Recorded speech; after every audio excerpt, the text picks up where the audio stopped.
Good evening, everyone. The formal meeting of the Richmond City Council will now come to order. Madam Clerk, if you would please make the necessary announcement regarding Spanish interpretation services at tonight's meeting. Spanish interpretation is available in the council chamber. Please see a representative at the rear of the room to receive the appropriate equipment. Spanish interpretation is also available through Microsoft Teams for virtual attendees in need of this service. Hay interpretación en español disponible en la Cámara del Consejo. Por favor, diríjase al representante en la parte posterior de la Cámara para recibir el equipo adecuado.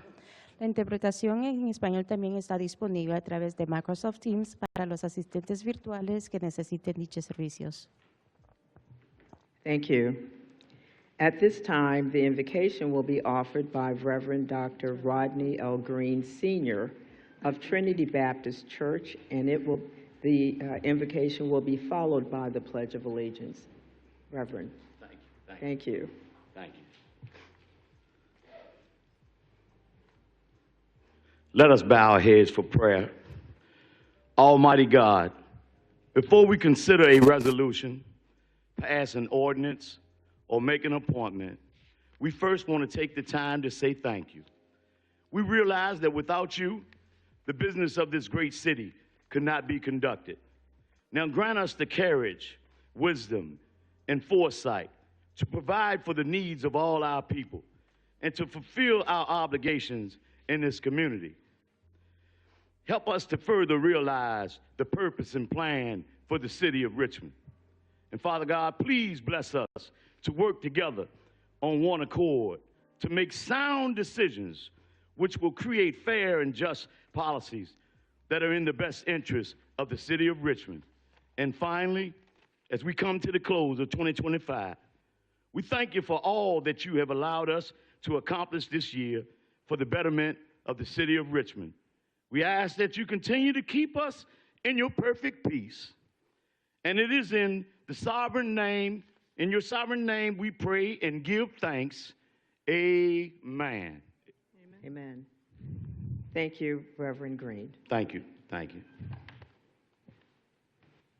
I pledge allegiance to the flag of the United States of America and to the republic for which it stands, one nation, under God, indivisible, with liberty and justice for all. Mr. Clerk, if you would please provide the chamber emergency evacuation announcement followed by the public speaker guidelines. Upon activation of the emergency alarm signal, all persons should immediately exit the building. Please use the exits to the left or right front of the council chamber or the east or west stairwell outside the rear doors of the chamber. Do not use elevators or escalators.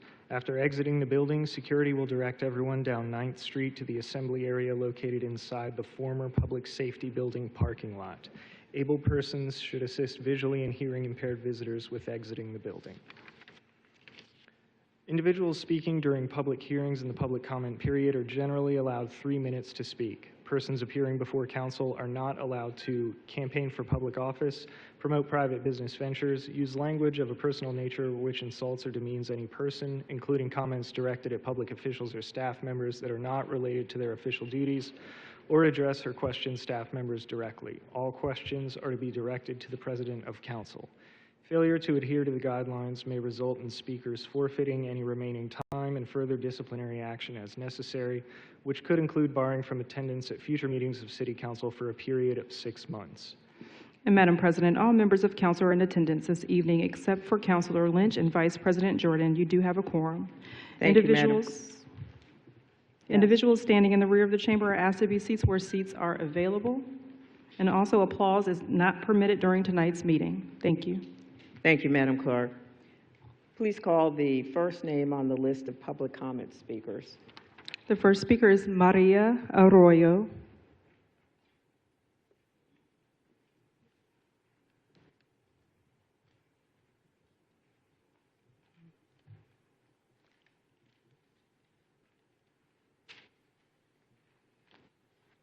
Welcome.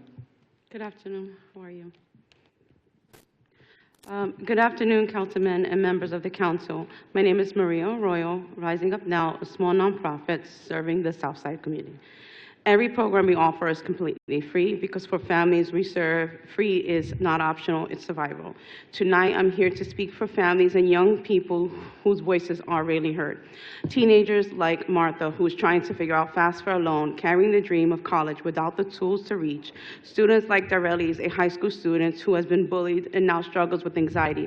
Nearly 1 to 5 students is bullied and too many are carrying it silently. Young people desperately for resume interviewing skills, or Trinity, an 11th grade student with talent to play sports in college, but facing anxiety so heavily it threatens her confidence and her dreams. These are not statistics. These are our children that are suffering in the South Side, and they have so much potential. Our programs are built on what the community actually needs. Every workshop, every class, every conversation is about empowerment. It's about reminding people that they matter and their future is worth fighting for. This year, as a small nonprofit, it has been especially really hard to secure funding and support, even as the community continues to need more support. Over 500 children signed up for backpacks and toys for the Christmas. Despite this overwhelming need, assistance has been nearly impossible to find. And still, small nonprofits like ours are often considered last. After priorities are set, resources are already gone, despite serving communities with the greatest need and the fewest resources. What happens to the funding in the South Side?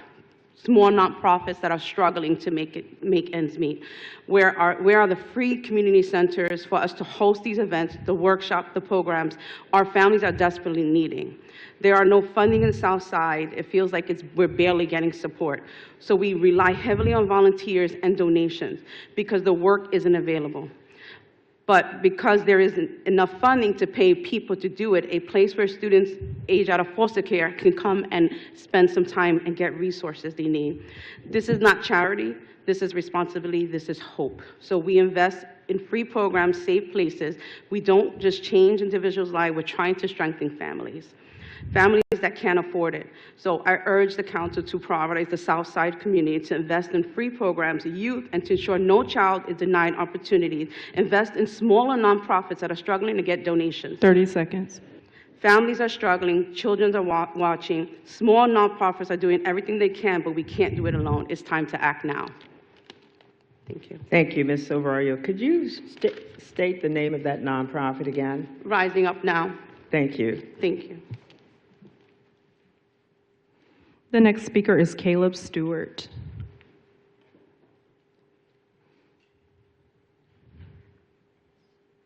There.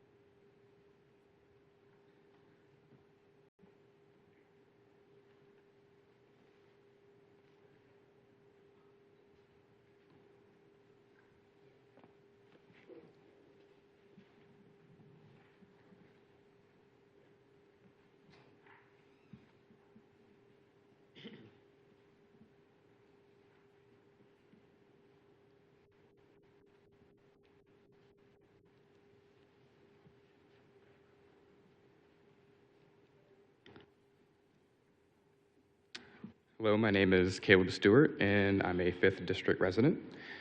Seeing as how we've just recently raised the private towing fees, I thought I would take a moment to advocate for a few common sense towing reforms while we're at it. And just from a layman's glance at state law, I'm not advocating for anything crazy that the state law does not already legally allow us to legislate for ourselves. Section 1 in that packet is action items, the biggest being a towing bill of rights.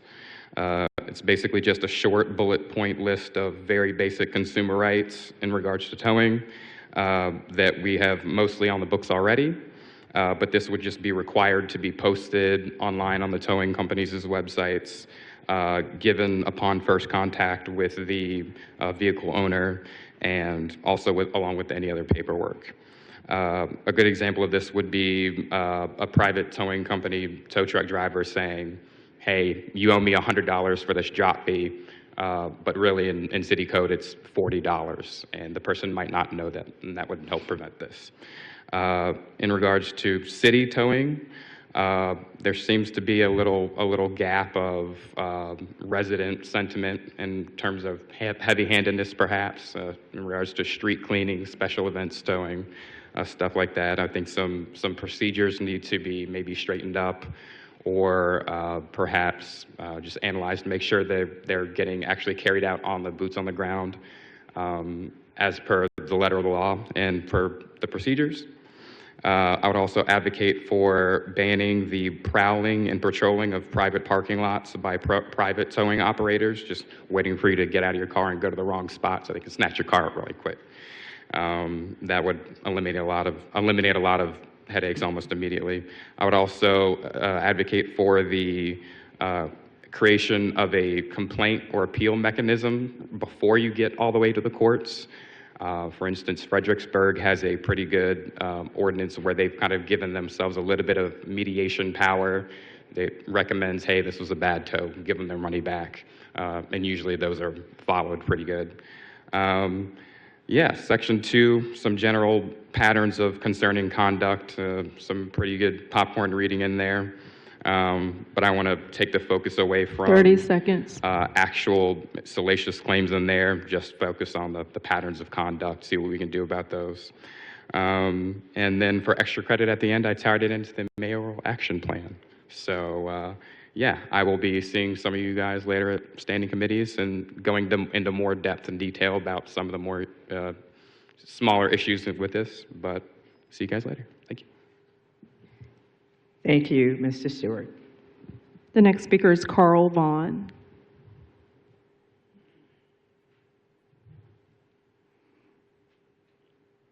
The next speaker is Annika Shun.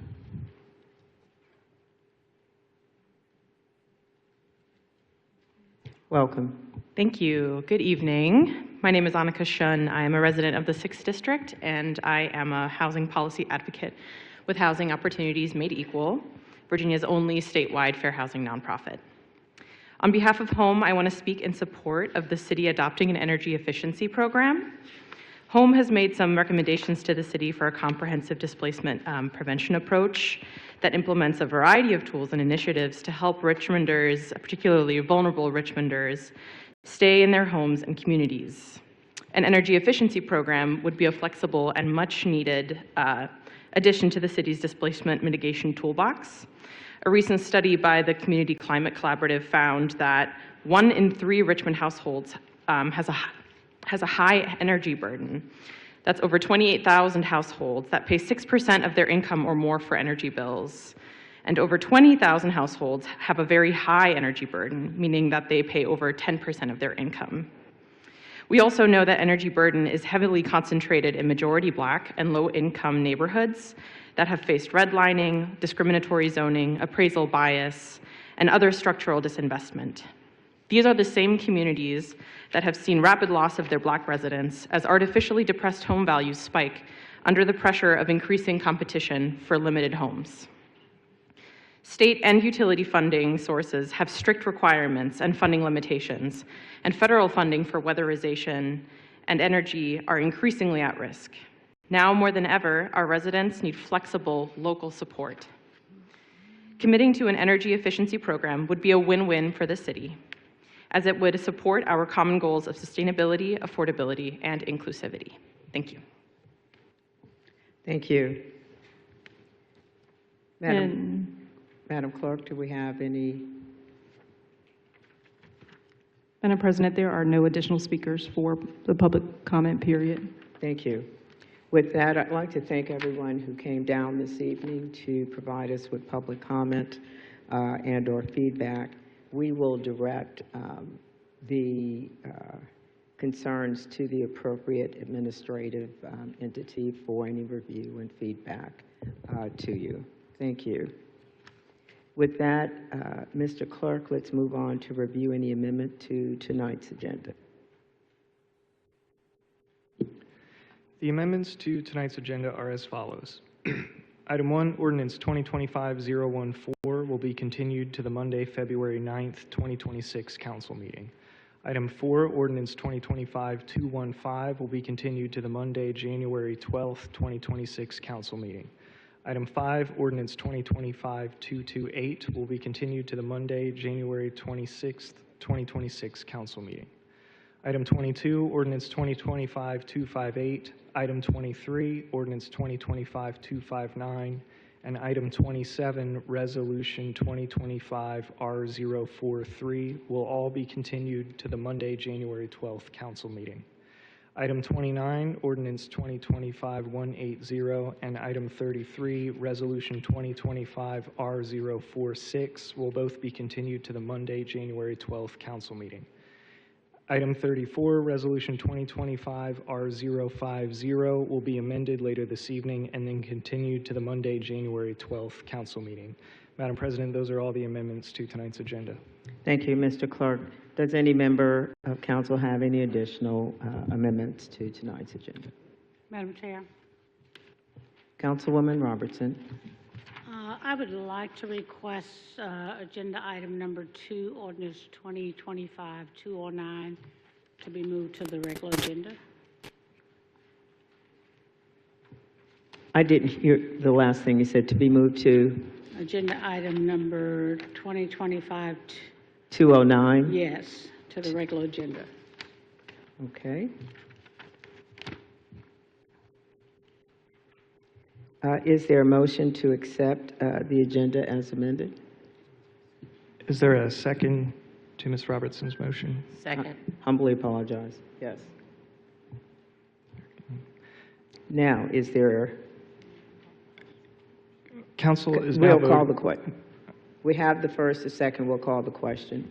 Council is now voting to move item 2, Ordinance 2025-209 from the consent agenda to the regular agenda. Mr. Breton? Aye. Ms. Gibson? Yes. Ms. Jones? Aye. Ms. Robertson? Aye. Ms. Trammell? Ms. Abubakar? Aye. Vice President Jordan? Aye. And President Newbill? Aye. That motion has been approved. Thank you. I will need a motion for the remaining agenda amendments as read. So moved. Second. Council is now voting on this evening's remaining agenda amendments as read. Mr. Breton? Aye. Ms. Gibson? Yes. Ms. Jones? Aye. Ms. Robertson? Aye. Ms. Trammell? Ms. Abubakar? Aye. Vice President Jordan? Aye. President Newbill? Aye. The amended agenda is now before you. Thank you. And this evening's consent agenda consists of the following items. Item 3, Ordinance 2025-211. Item 6, Ordinance 2025-242. Item 7, Ordinance 2025-243. Item 8, Ordinance 2025-244.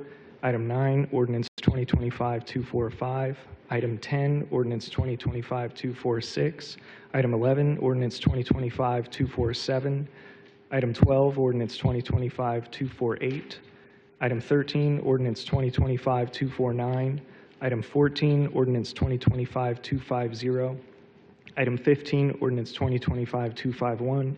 Item 16, Ordinance 2025-252.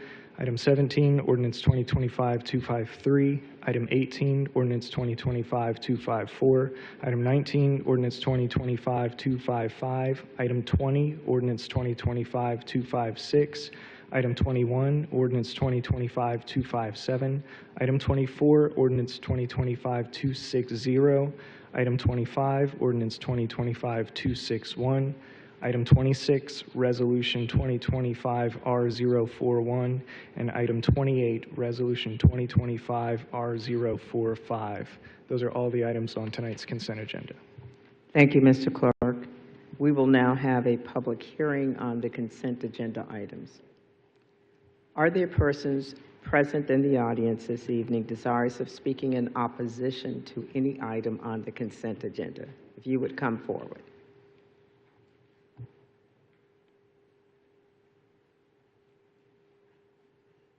Hi, Welcome. this is in opposition, correct? Thanks for hearing me. I'm Momin Khan.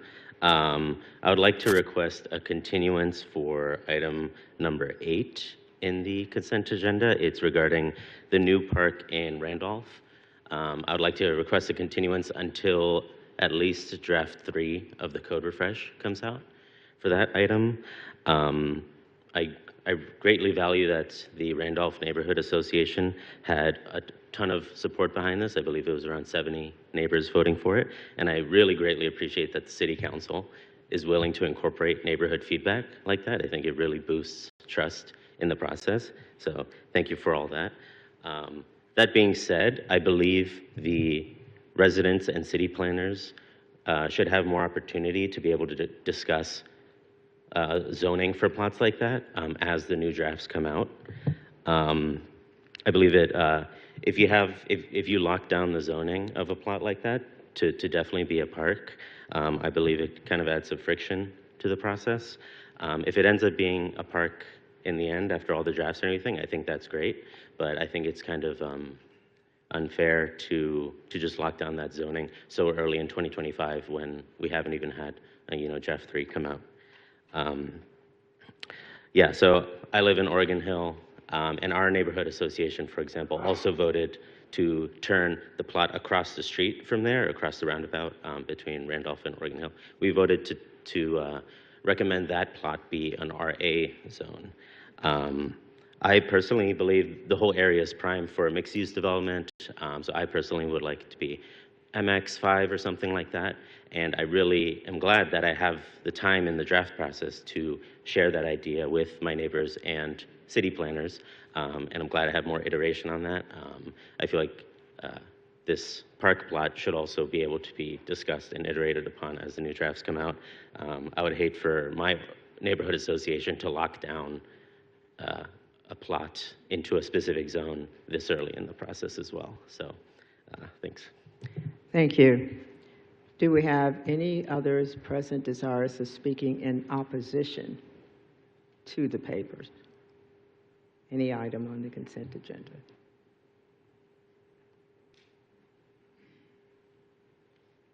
Seeing none, do we have any persons present desirous of speaking in favor of any items on the consent agenda?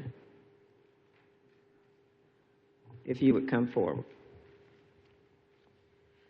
Good evening again. Annika Shun with Housing Opportunities Made Equal. I wanted to speak in support of Resolution 2025-RO43. Home of Virginia supports the resolution and are glad to see the city taking the first step towards what we hope will become a comprehensive displacement mitigation plan. Excuse me, Ms. Shun, this item is actually being continued to January 12th, so thank you.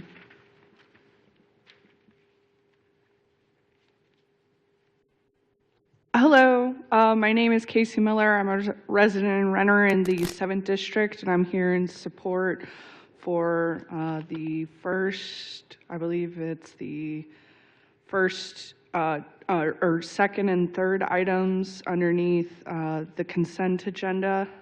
Just wanted to put in my support for that. Thank you. Thank you.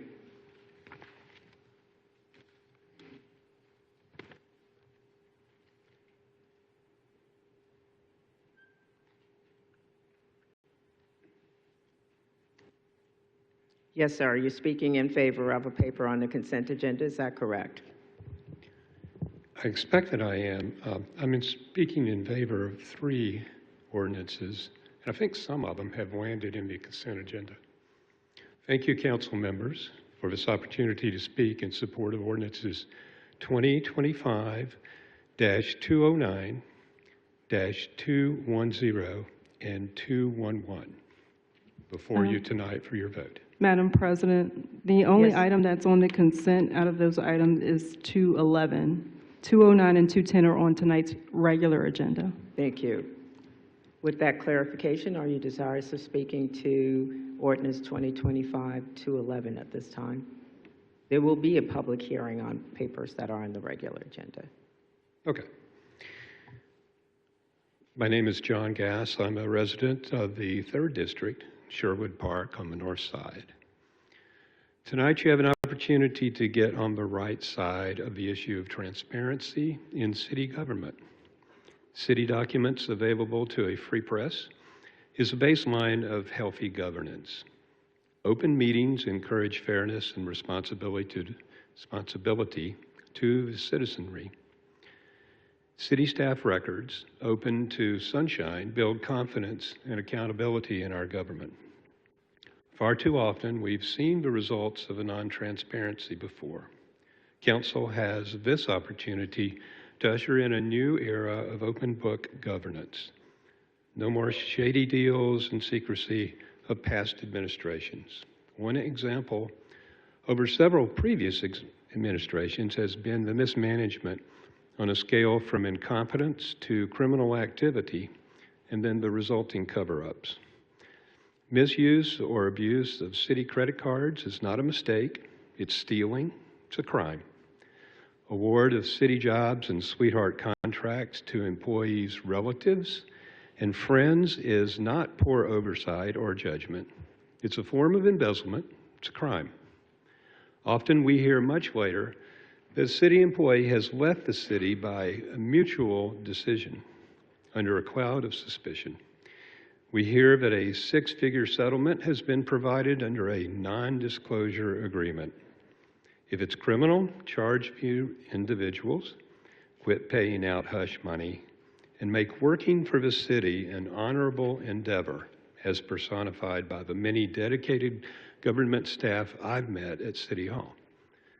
Lastly, council members, pass this transparency in government ordinances for your own benefit. Voters remember how responsibly a mayor or a council operated, because all secrets come to light eventually. Be the council that said it's time for an open book governance, and it begins here, and it begins tonight. Thank you. Thank you. Madam Clerk, at this time, seeing no other persons, unless we have someone virtual. Yes, Madam President, we do have one virtual speaker, William Johnson. Thank you.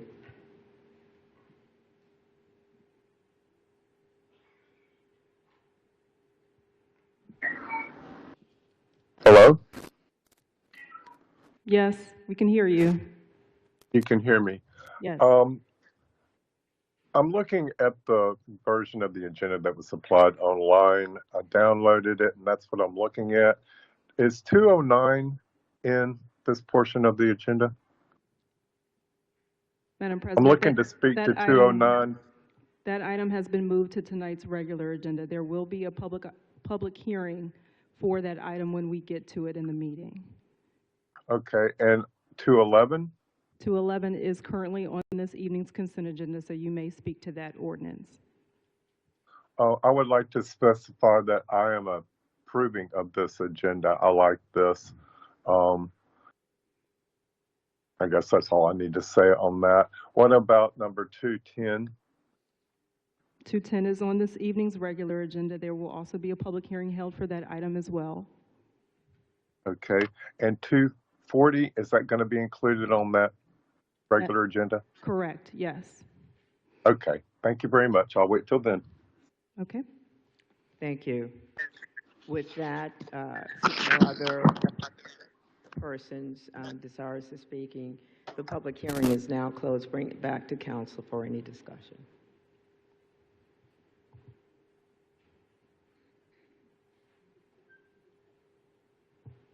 Okay, seeing none,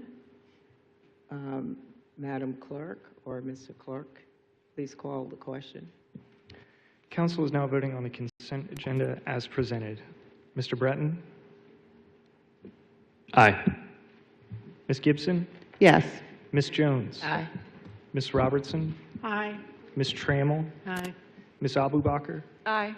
Vice President Jordan? Aye. And President Newbill. Aye. Those papers have all been adopted. Thank you.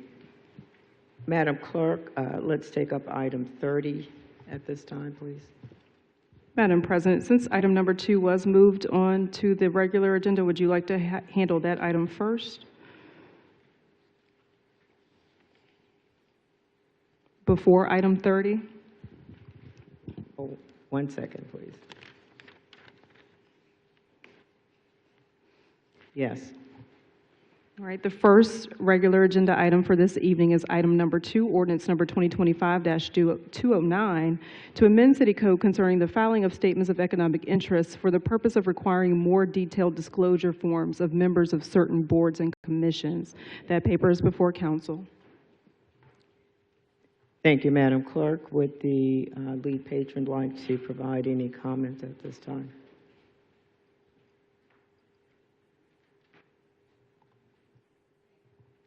Councilmember Gibson. Thank you, Madam President. So the paper we're discussing now is regarding providing statements of economic interest for participants of boards and commissions that make substantial financial decisions on behalf of the city. The goal of this paper was to provide more transparency. Transparency is the theme of the night, which I'm thankful for. Essentially, so when elected officials, when we run for office and when we are elected, we complete a very comprehensive document that speaks to all of the, our financial interests as individuals. And so the goal of this paper would be to provide the same comprehensive approach for everyone that participates in the boards and commissions, which we can do so by law, and that make a substantial financial decisions. The paper was vetted. It came to, it was introduced some time ago. It came to our GovOps committee and ultimately was reviewed or was approved to come to the body with, I believe, a recommendation for approval. It was reviewed by our legal experts and is before the body today, and I hope to see support. We've had many discussions as a city on the importance of transparency, and this, I believe, would be an important step in doing that. I understand that there are some council members that have questions. In transparency, I was not aware of any questions that members had until I arrived to the meeting today around 4 o'clock. And so, I do think, again, for transparency, we have people that are coming to speak on behalf of the papers, that we move forward. I hope to have my colleagues' support on the paper, but if not, I'll have at the apple again. Thank you. Thank you. With that, we will proceed with the public hearing on the paper. Are there persons present desirous of speaking in opposition to this paper? If you would come forward.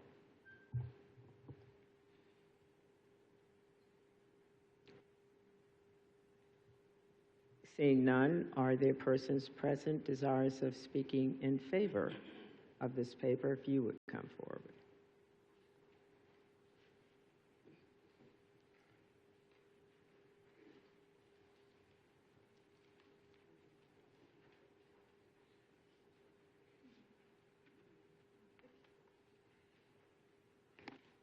Hello, City Council. Again, it's Casey Miller, resident and runner in the 7th District, and I support this.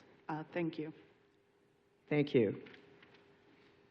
Good evening. My name is Omar El Gaddafi. I'm a senior housing organizer with Legal Aid Justice Center and a public housing subject matter expert. Thank you. Thank you, Councilperson Gibson and everyone else who's in support of this paper on the council.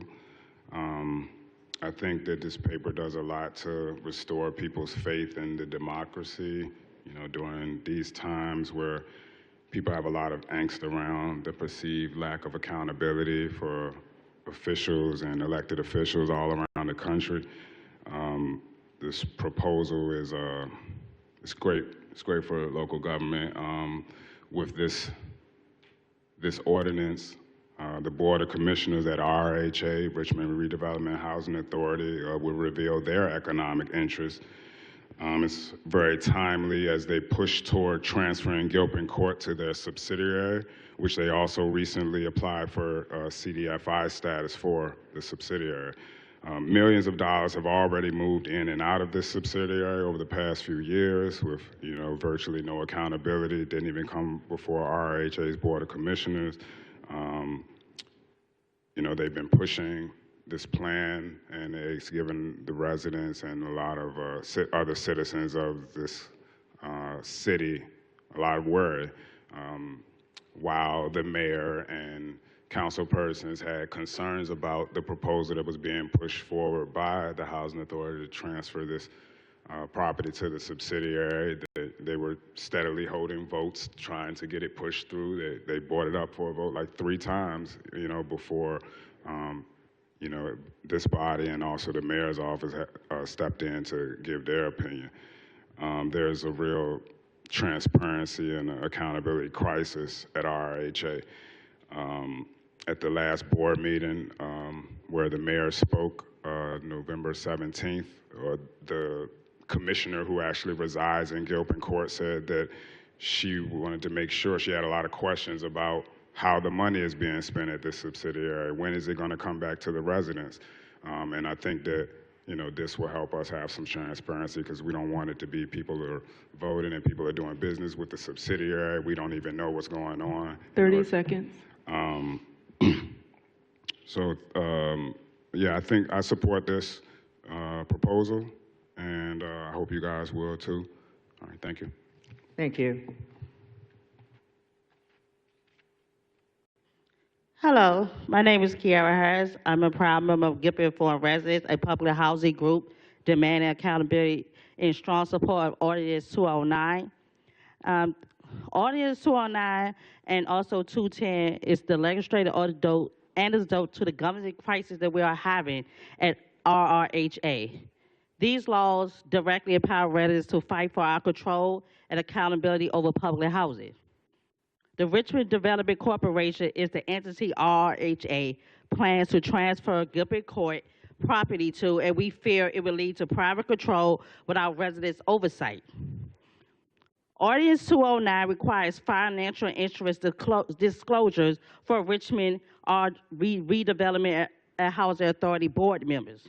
This will reveal any financial interest or any conflicts of interest that could influence the push for the transfer of Gilpin to the RDC, and any potential reasons to repeatedly push for the overall Jackson Ward redevelopment plan. This ensures public resources are not being leveraged for private advantage. Our better deal for Gilpin proposal is a demand for democratic control. Those ordinances created the legal foundation for that control. By passing Ordinance 209, this council sends a clear message: transparency is not non-negotiable. This supports our demand for a trustworthy RDC board that includes 3 elected residents. This is a democracy fight that benefits every Richmond taxpayer. Ordinance 209 holds RRHA and other city agencies accountable by supporting these government transparency audits. It strengthens the integrity of every major board and commission in our city that deals with substantial public funds, including the school board and the Affordable Housing Trust Fund's supervisory board. Thank you. Thank you.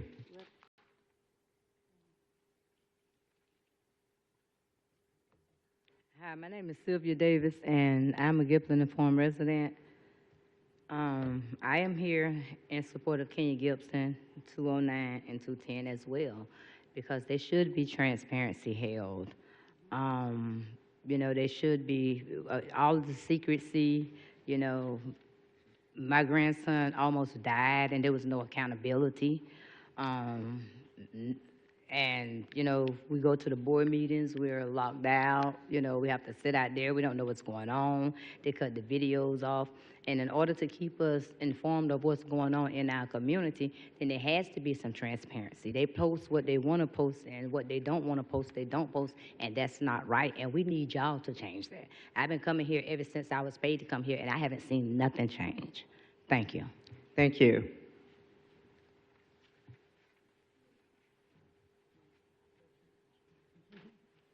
Good evening. I'm Rebecca Williams. I am a resident of Gilpin Court, and I am in support of 209 and 210. Thank you.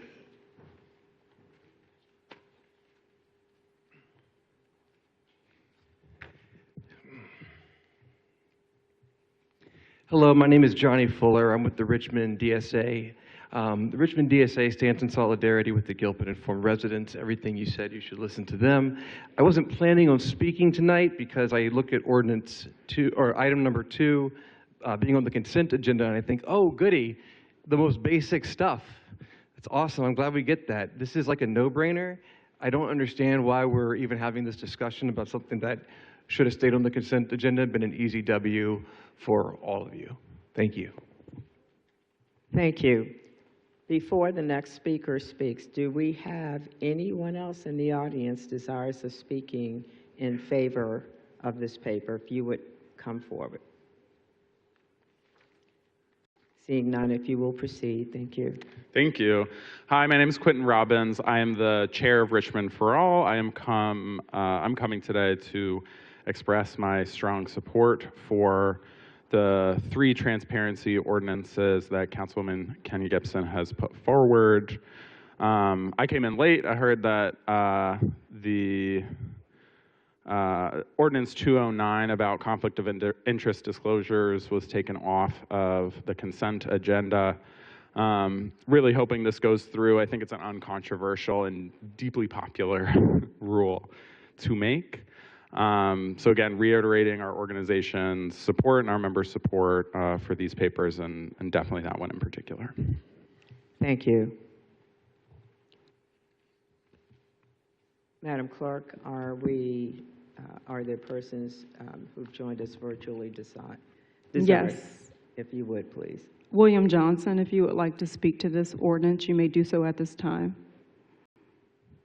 I would. Thank you for having me today. My name's William Johnson. I'm from the 3rd District, and I would like to praise Kenya Gibson's papers for this transparency. I think it's very important, having been here 25 years, that the city start showing more transparency, because transparency builds trust, and trust builds a great city. No one wants to live in fear of what's taking place in front of their face when they don't have the transparency when requesting for it. And I think that this goes a long ways into heading off issues that we've had with the city in several different departments, but especially the ones that handle the money. And I think this is a good paper, and I think we should support it. Thank you. Thank you. Madam Clerk, if there are no other speakers virtually, is that accurate? Yes, for the support side, correct. Okay, do we have those virtually in opposition? We do not. Okay. With that, the public hearing is now closed. Bring it back to council for discussion. Members? Councilwoman Robertson and then Councilwoman Jones. Thank you, Madam Chair. I have a few questions that I want to get clarification on as it relates to the paper. And so my question specifically as it relates to the paper that I'd like to make sure I'm clear on. In the paper, it states that boards or commissions and who receive monetary compensation either on a monthly basis or on a pre-meeting basis shall file with the city clerk as a condition of assuming the office a disclosure form of their personal interests and such other information as is specified on the form. And my understanding is that we are speaking to the Virginia Conflict of Interest and Ethics Advisory Council's state and local statement of economic interest. So if that's correct, and I would like for the attorney to verify that as being correct, that statement, if I'm understanding this correctly, says that for any persons that are appointed to boards and commissions that receive either a monthly, receive any monetary compensation on a monthly basis or a per meeting basis would be required to complete this form. I'd like to make clarification as to whether or not that's correct, because later on in the ordinance it says nothing in section 2772 shall require non-salary, which most of our volunteers that serve on our boards and commissions are not salaried employees. They are non-salaried citizens.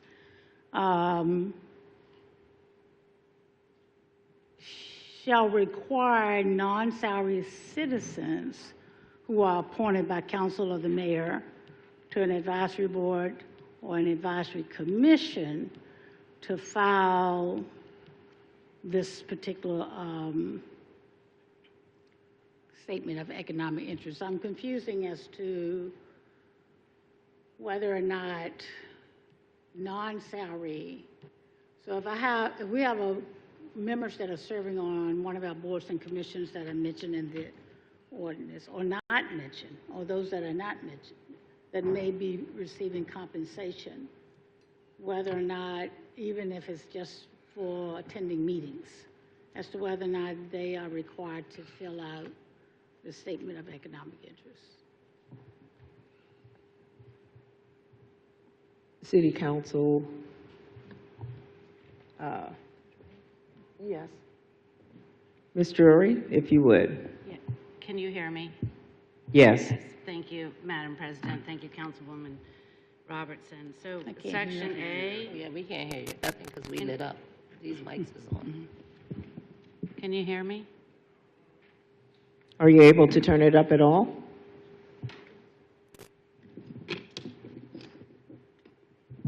Thank you. Sorry, I don't do this a lot. So Section A, Ms. Robertson, lists the entities that are to submit the disclosure form, and it includes non-salaried citizen members who are appointed by the council.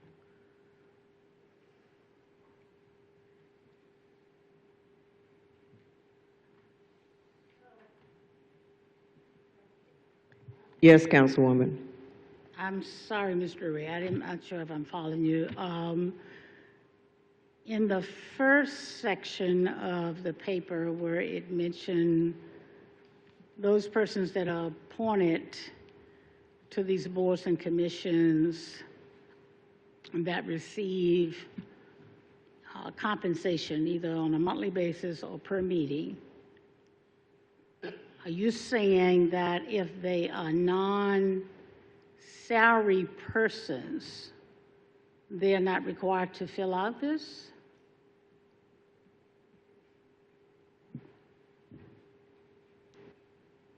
The first section, Ms. Robertson, says any non-salary citizen members are to complete the form annually by February 1st. Excuse me. I would love to speak to y'all. Ma'am, you will have to wait one moment until we get through with this, and I'll try to come back to you. Ms. Drury? And Ms. Robertson, did that answer?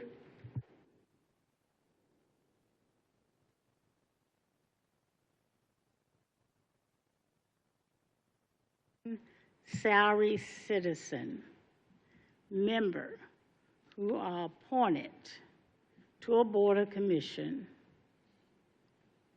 are required to fill out the statement of economic interest. Any non-salary.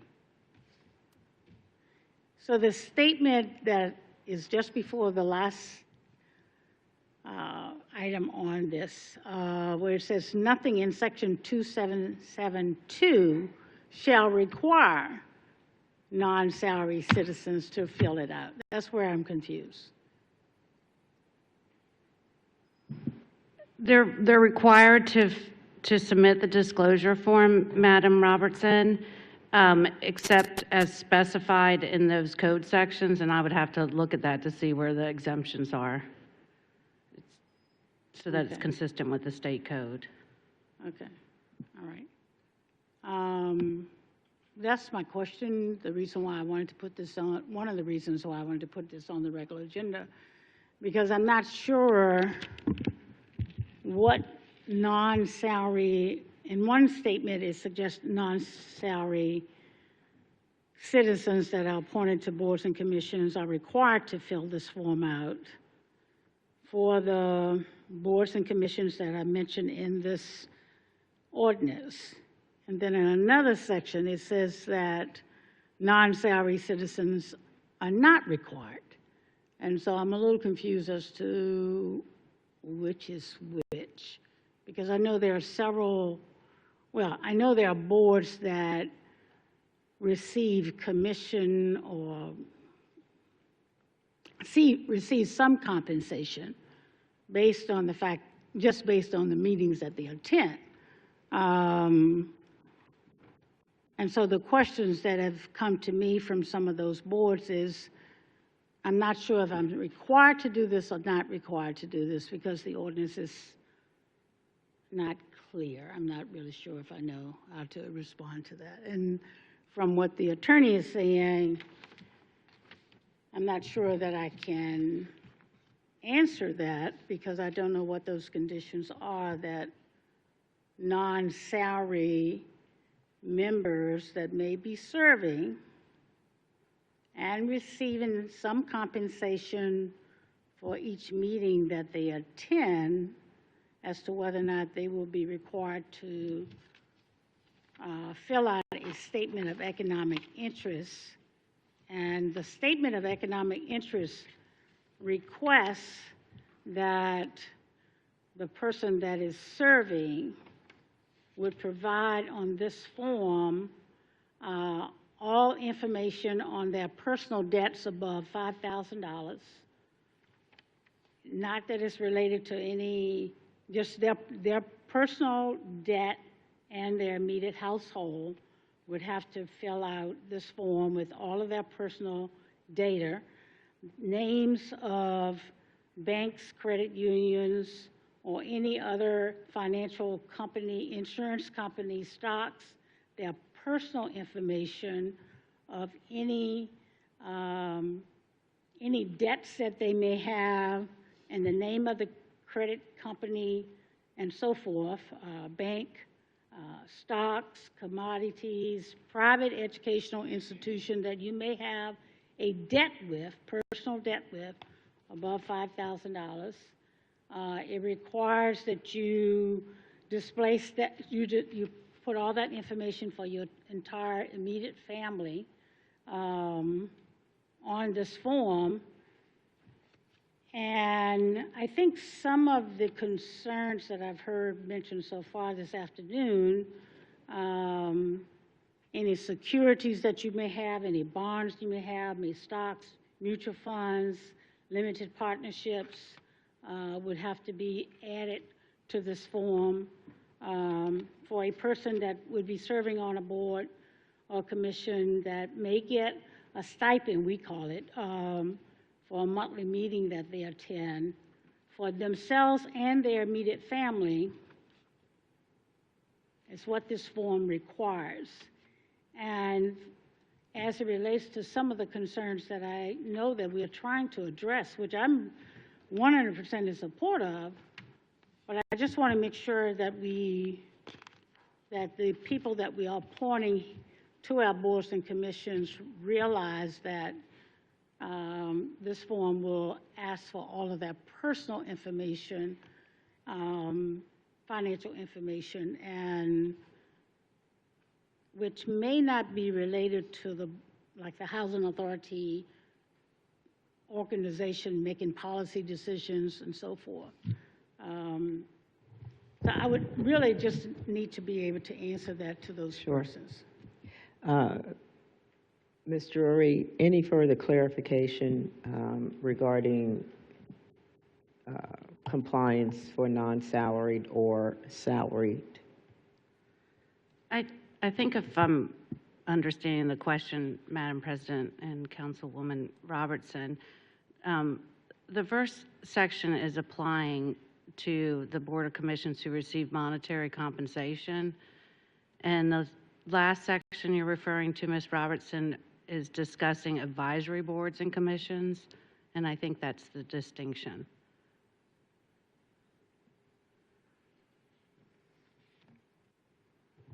Okay.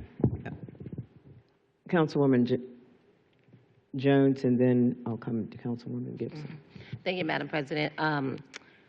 Thank you so much for this. Thank you to all who came to support opposition. I just had a question and an invitation. The first question is, through this ordinance, are we just focused on one particular entity, since basically that's, I mean, I know we have some listed, but like, is there a specific reason why that one board or commission was highlighted than any of the others? I'm just trying to get clarity on, because we have a couple listed here, but it seems like what we heard tonight was more of a specific board on this ordinance. So I'm just trying, I don't know who. Thank you. I was not reading it as specific to, but Councilwoman Gibson, if you. Yeah, thank you. Thank you, Madam President. So I appreciate the feedback from our legal counsel, which confirms with my understanding that essentially the paper outlines a number of bodies by which this ordinance would apply to, and the language at the end simply states that for other bodies that it would not apply. So, for instance, our police advisory and the Clean City Commission, for instance, that those bodies would not be included under the purview of this. The objective is not to single out any particular. I'm interested in transparency as broadly as the brush can swipe, and so. As we were developing this paper, the objective was to apply a single approach to all of the boards and commissions that we can do so by law, and that make these substantial financial decisions. The Economic Development Authority makes really very substantial decisions. The RHA, as we understand, make very large financial decisions. And I think it would behoove us as a body to ensure that as we are appointing folks to these boards, that we remove the optics of any impropriety by ensuring that that those folks that we appoint are held to the same standards that we are held to. And so, I think that at the end of the day, this is a simple way of taking, I think, a substantial step towards providing more visibility to these decisions, which have been, I believe, until now, somewhat rote decisions. And this would provide, I think, another important check and balance in that process. Okay. Thank you. Thank if you, I Ms. understood correctly, you had not completed. No, but I had a question and then an invitation. So thank you for that breakdown of that.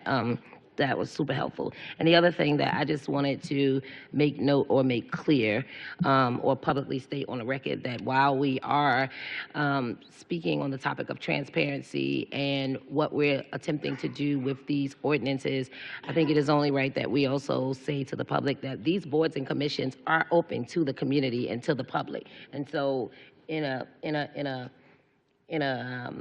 more shared vision in terms of transparency and openness, I think it's also, something that we should share, that the public is also able to join these boards and be a part of these boards when we speak of transparency, to say that we're not just putting people on boards just to be on. So I support and I hear everything that you're saying, but I also, when we talk about, accountability and all those things, I just want to publicly state that these boards are we have 54 of them, and they are able to be appointed and joined, and I just invite, whoever to really look into also being a part of that and really having and using your voice in these decisions. So thank you.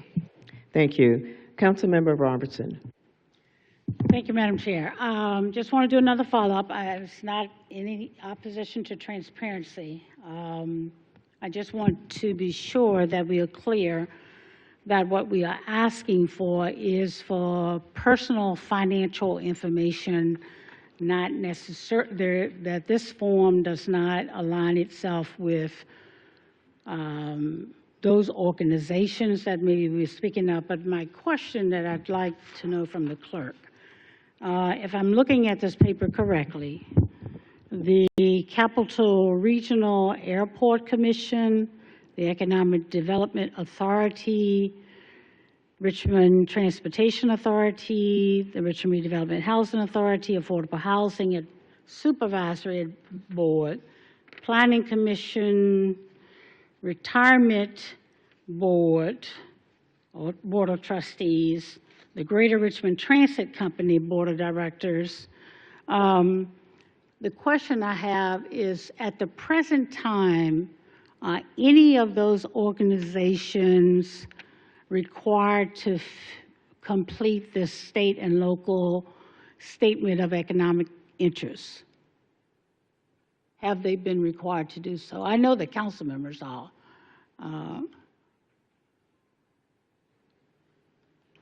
Madam President, if I Yes, may please, Madam respond Clerk. to that. Ms. Robertson, I believe that the Economic Development Authority is already required by state code to file the statement of economic interest. My understanding of this legislation would require that the Capital Region Airport Commission, the City Planning Commission, which was already there, GRTC, RMTA, and not GRTC, but RMTA and Richmond Redevelopment and Housing Authority would now be required to file the long form, the same as the council members do. So if I'm understanding you correct, Madam Clerk, of these organizations that are listed, at the present time, the only organization that is required to fill out the long form of all of their personal debts and personal financial information is the Economic Development Authority by state. That is my understanding. Okay. Yes. All right. So many of these organizations, Madam Chair, that are listed in this ordinance are regional organizations. And they have regional members that serve from throughout our metropolitan area. For example, I serve on the Greater Richmond Transit Board. Mr. Donald serves on our behalf, and Ms. Jones. Now, the two of us are already required to fill this out by state law, state requirements. But the other members of that board, regional boards, would not be required to have that. And I know this is a Richmond thing. I appreciate that. But I do think that if we're concerned about transparency, and on any one board, Richmond may only have a third of the vote. 2/3 of the members would not be required to fill out this economic. And so the transparency of the board will not be achieved. Those are some of the concerns that I have as it relates to the paper, that we achieve the objective that we're looking to achieve. And that's the reason why I wanted to move it to the regular agenda, so that we could have a broader conversation as it relates to that. Also, one last question, and then I'm going to be quiet. Our conflict of interest policy, does Richmond have a conflict of interest policy, Madam Attorney, that we have in place? Because I did a little bit of research to see how are other boards handling this. And I know other boards that I serve on have a conflict of interest policy, and it has a pretty extensive form that we fill out, and it does talk about other organizations that we serve on and other, potential things that could be a conflict of interest, which we are required to fill out for those organizations. Does the city have something like that in place? And I'm looking at the Richmond Regional Tourism Board and Foundation as an example of that. Madam Chair, Ms. Robertson, I don't know if there's an admin reg or a policy on that. I mean, of course, we have to comply with the Conflict of Interest Act, but if there's something in addition to that, I would have to look at each board or the policies on I appreciate that. Thank you. Thank you, Madam Chair. Thank you. Ms. Drury, this legislation, if passed, would only apply to the Richmond appointees, correct? Yes, ma'am, Madam Okay. President. I believe,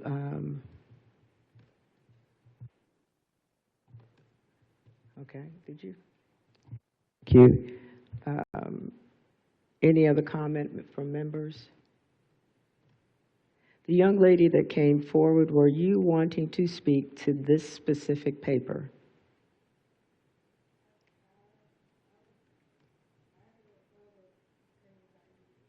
No, this particular paper is the one we're having a public hearing on now. Was this something you were desirous of making comment on? Because that's where we are in the agenda at this point.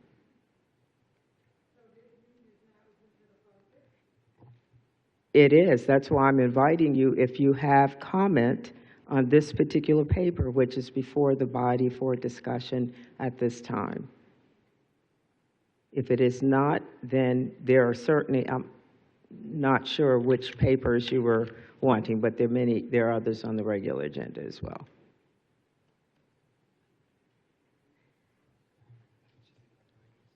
Other items? Okay, thank you. With that, members, bring it back to the body for decision. Is it relative to this particular item is what I'm asking? Okay. Yes, if you have comment relative to this item, please come forward.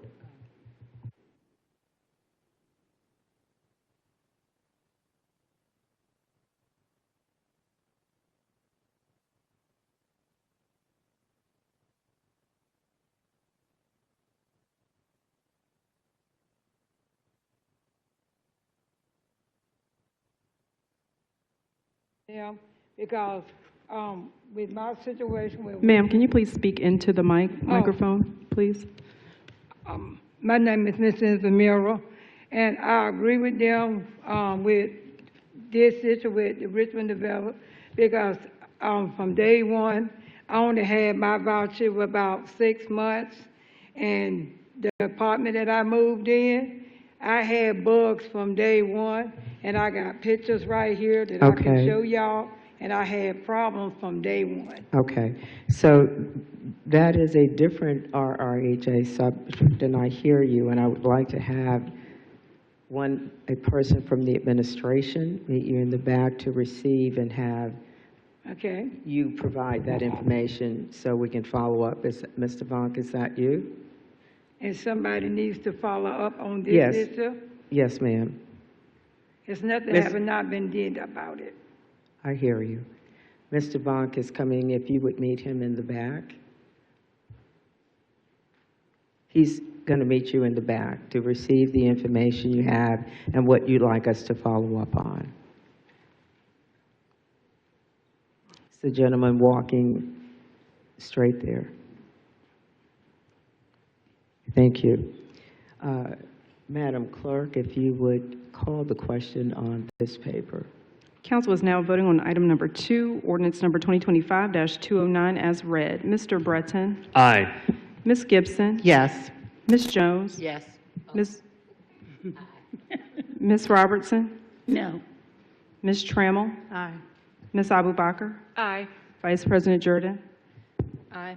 And President Newbill? Aye, with the clarification that's been provided that this pertains to Richmond appointees to these various bodies. That Thank paper you. has been adopted. Thank you. Madam Clerk, I think we are at item number 30, is that correct? That is correct. Okay. Item 30 is ordinance number 2025-190 to provide for the granting by the city to the person, firm, or corporation to be ascertained in the manner prescribed by law of an easement upon, over, under, and across certain property known as 510 East 4th Street for the construction, maintenance, and operation of improvements and associated appurtenances for the generation, distribution, and transmission of electricity in accordance with a certain right-of-way agreement. Thank you. I believe we have a bid process to complete for this item, Ms. Clerk. Madam President, that is correct. I received one bid in accordance with the advertisement. I previously marked the bid for identification and provided it to you. Yes, that's correct. Okay.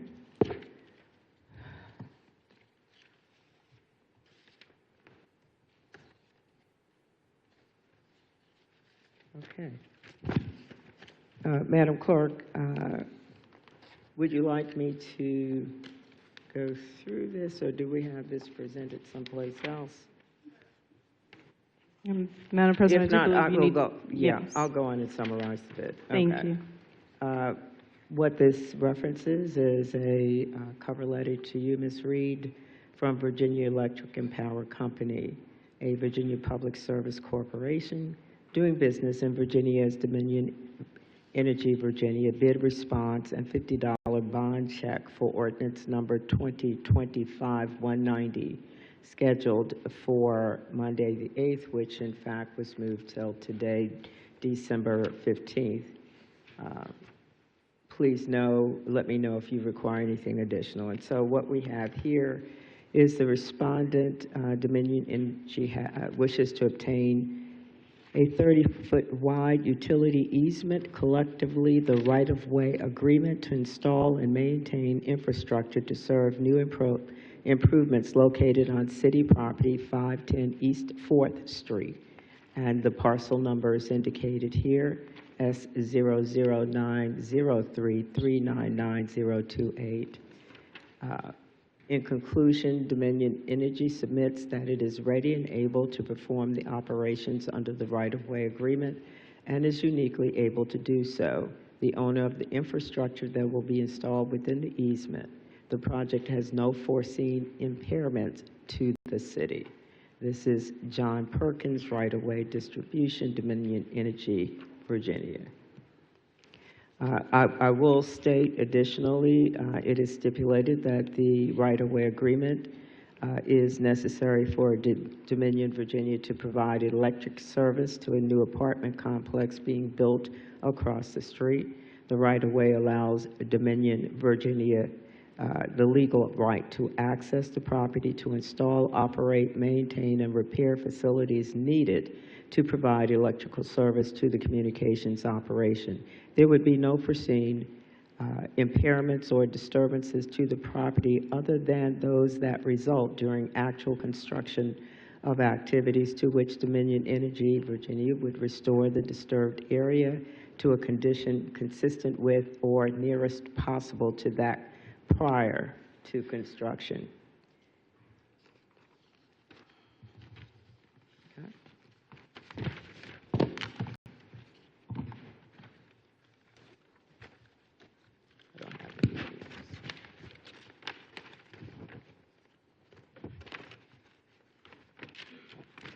Hearing the general summary, Madam Clerk, there being no further bids offered, I hereby declare the bidding closed for ordinance 2025-190. At this time, we will ask staff to present any recommendations relative to the bid received for this ordinance. Do we have any comment from administrative staff relative to this item?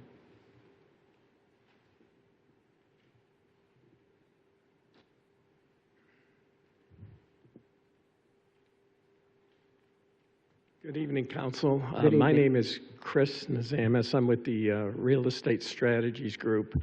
On behalf of the administration, I would recommend that Council adopt this bid. Thank you. Thank you. We will now hold a public hearing relative to this item. Do we have persons present desirous of speaking in opposition to this item? If you would come forward. Seeing none, do we have persons present desirous of speaking in favor of this item? If you would come forward. Seeing none, Madam Clerk, the public hearing is closed unless there are some virtual speakers. Madam President, there are no virtual speakers. Thank you. Bring it back to council. Any comments, questions? Seeing none, is there a motion to accept the bid from Dominion Energy Virginia and to adopt ordinance 2025-190? So moved. Is there a second? Thank you. Council is now voting on the motion to accept the bid from Dominion Energy and to adopt ordinance number 2025-190 accordingly. Mr. Breton? Aye. Ms. Gibson? Yes. Ms. Jones? Aye. Ms. Robertson? Aye. Ms. Trammell? Aye. Ms. Abubakar? Aye. Vice President Jordan? Aye. And President Newbill? Aye. That motion has been approved and that paper has been adopted. Thank you, Madam Clerk. Let's move on to handle the next two regular agenda items, if you would, please. The next two regular agenda items will be taken together in a block, and they are as follows. Item number 31, ordinance number 2025-210, and item 32, ordinance number 2025-240. Both ordinances seek to amend City Code Section 2-1351 for the purpose of establishing an online Freedom of Information Act library. Those papers are before council. Thank you, Madam Clerk. Would we have desire for the patrons to speak to the papers? And if you would call the order. Madam President, I believe Ms. Gibson yes. is the patron of item 2025-210. That's correct. I was just asking you to call the order, but Ms. Gibson, yes. Thank you, Madam President. So tonight we are voting on the FOIA library, and as there are two papers on the table, regardless of how the vote goes this evening, I'm really very thankful that Richmond City will be the first city to have a codified FOIA library. The reason for this is that, as a city, we've been talking about transparency quite a lot in recent months, recent years, and I'm sure going back for some time. And a FOIA library, I think, is an important step in doing so. For the public, the way that FOIA works, FOIA stands for the Freedom of Information Act, and that is a state law that essentially demands public bodies do work publicly and allows the public to engage in the process by requesting information from government bodies, including council and city hall. And the way that the law works, it allows the municipalities to have certain exemptions in what it shares and how it redacts the information in that. But ultimately, the objective is to bring sunshine to the way that we work for more government accountability. So there are two papers that are up for consideration this evening. And essentially, the decision is based, or the difference between these two papers, it hinges on discretion. So the question is, do we bring more transparency when we, as a governmental body, can pick and choose what the public sees and what it can't? And from my perspective, we can. Now, that's not to say that sharing some information isn't a good thing, I'm certainly a fan of some information and getting some information. But some information is not transparency. Some information, to be frank, is the way that the government works now. The city can today, at its discretion, provide some information and share it with the public. We did that some shortly after the water crisis. If you go to the city website now, there's a reading room, a FOIA reading room, where there's some information about what happened and information that people FOIA'd about the water crisis. So providing some information, from my perspective, doesn't require being into law, because we could always do that. My hope is that we will adopt the paper that I believe takes it a step further and is somewhat radical, I admit. Radical in the notion of, yes, it is it's completely transparent. The papers was written to be responsive to some of the concerns addressed by the administration in terms of the volume. So the paper has been limited in scope. Really, it's focusing on the business that happens right here in this building today. And there's no, the rubric is very simple. It's essentially everything. And I believe transparency is everything. And so my hope is that we will adopt paper 2025-210. But either way, as I've said, I am very thankful that we've had the discussion about the FOIA library, that the city has procured a FOIA library software to make either paper very easy to execute. I'm hopeful that as our representatives from administration come and speak to their paper, they can share a bit about the timeline for when that software will be implemented and used. So I thank you to all for engaging in this discussion as a city, and rest assured that while this is the last of the papers related to transparency that we'll vote on this evening, it won't be the last. Thank you. Thank you, Councilwoman Gibson. We will have someone from the administration speak to the second paper.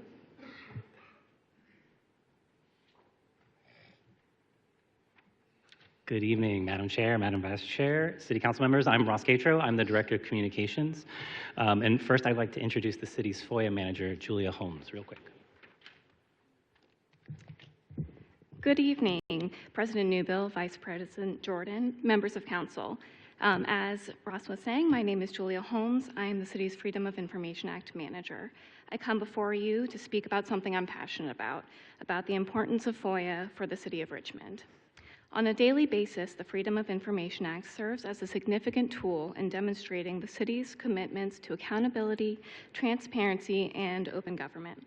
Codifying a mechanism to support the open and effective handling of FOIA is a substantial step in strengthening those initiatives and earning and keeping the public's trust.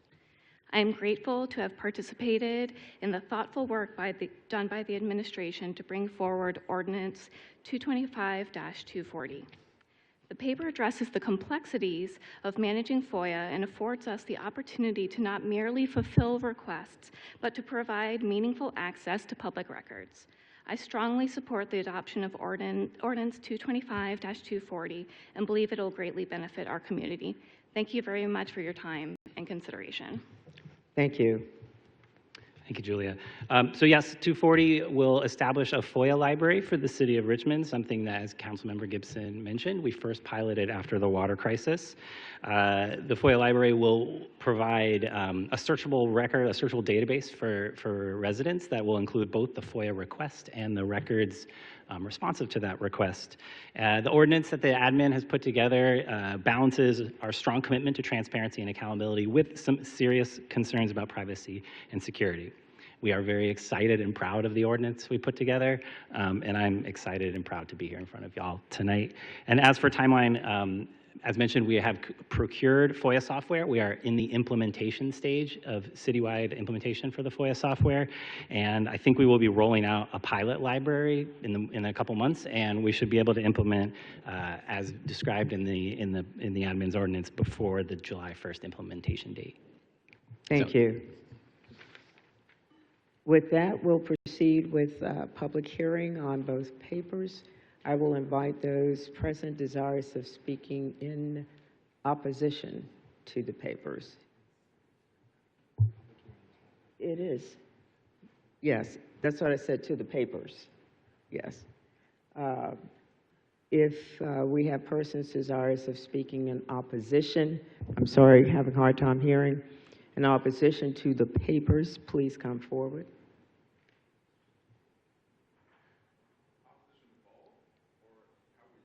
It's one public hearing, both papers, yes, in opposition.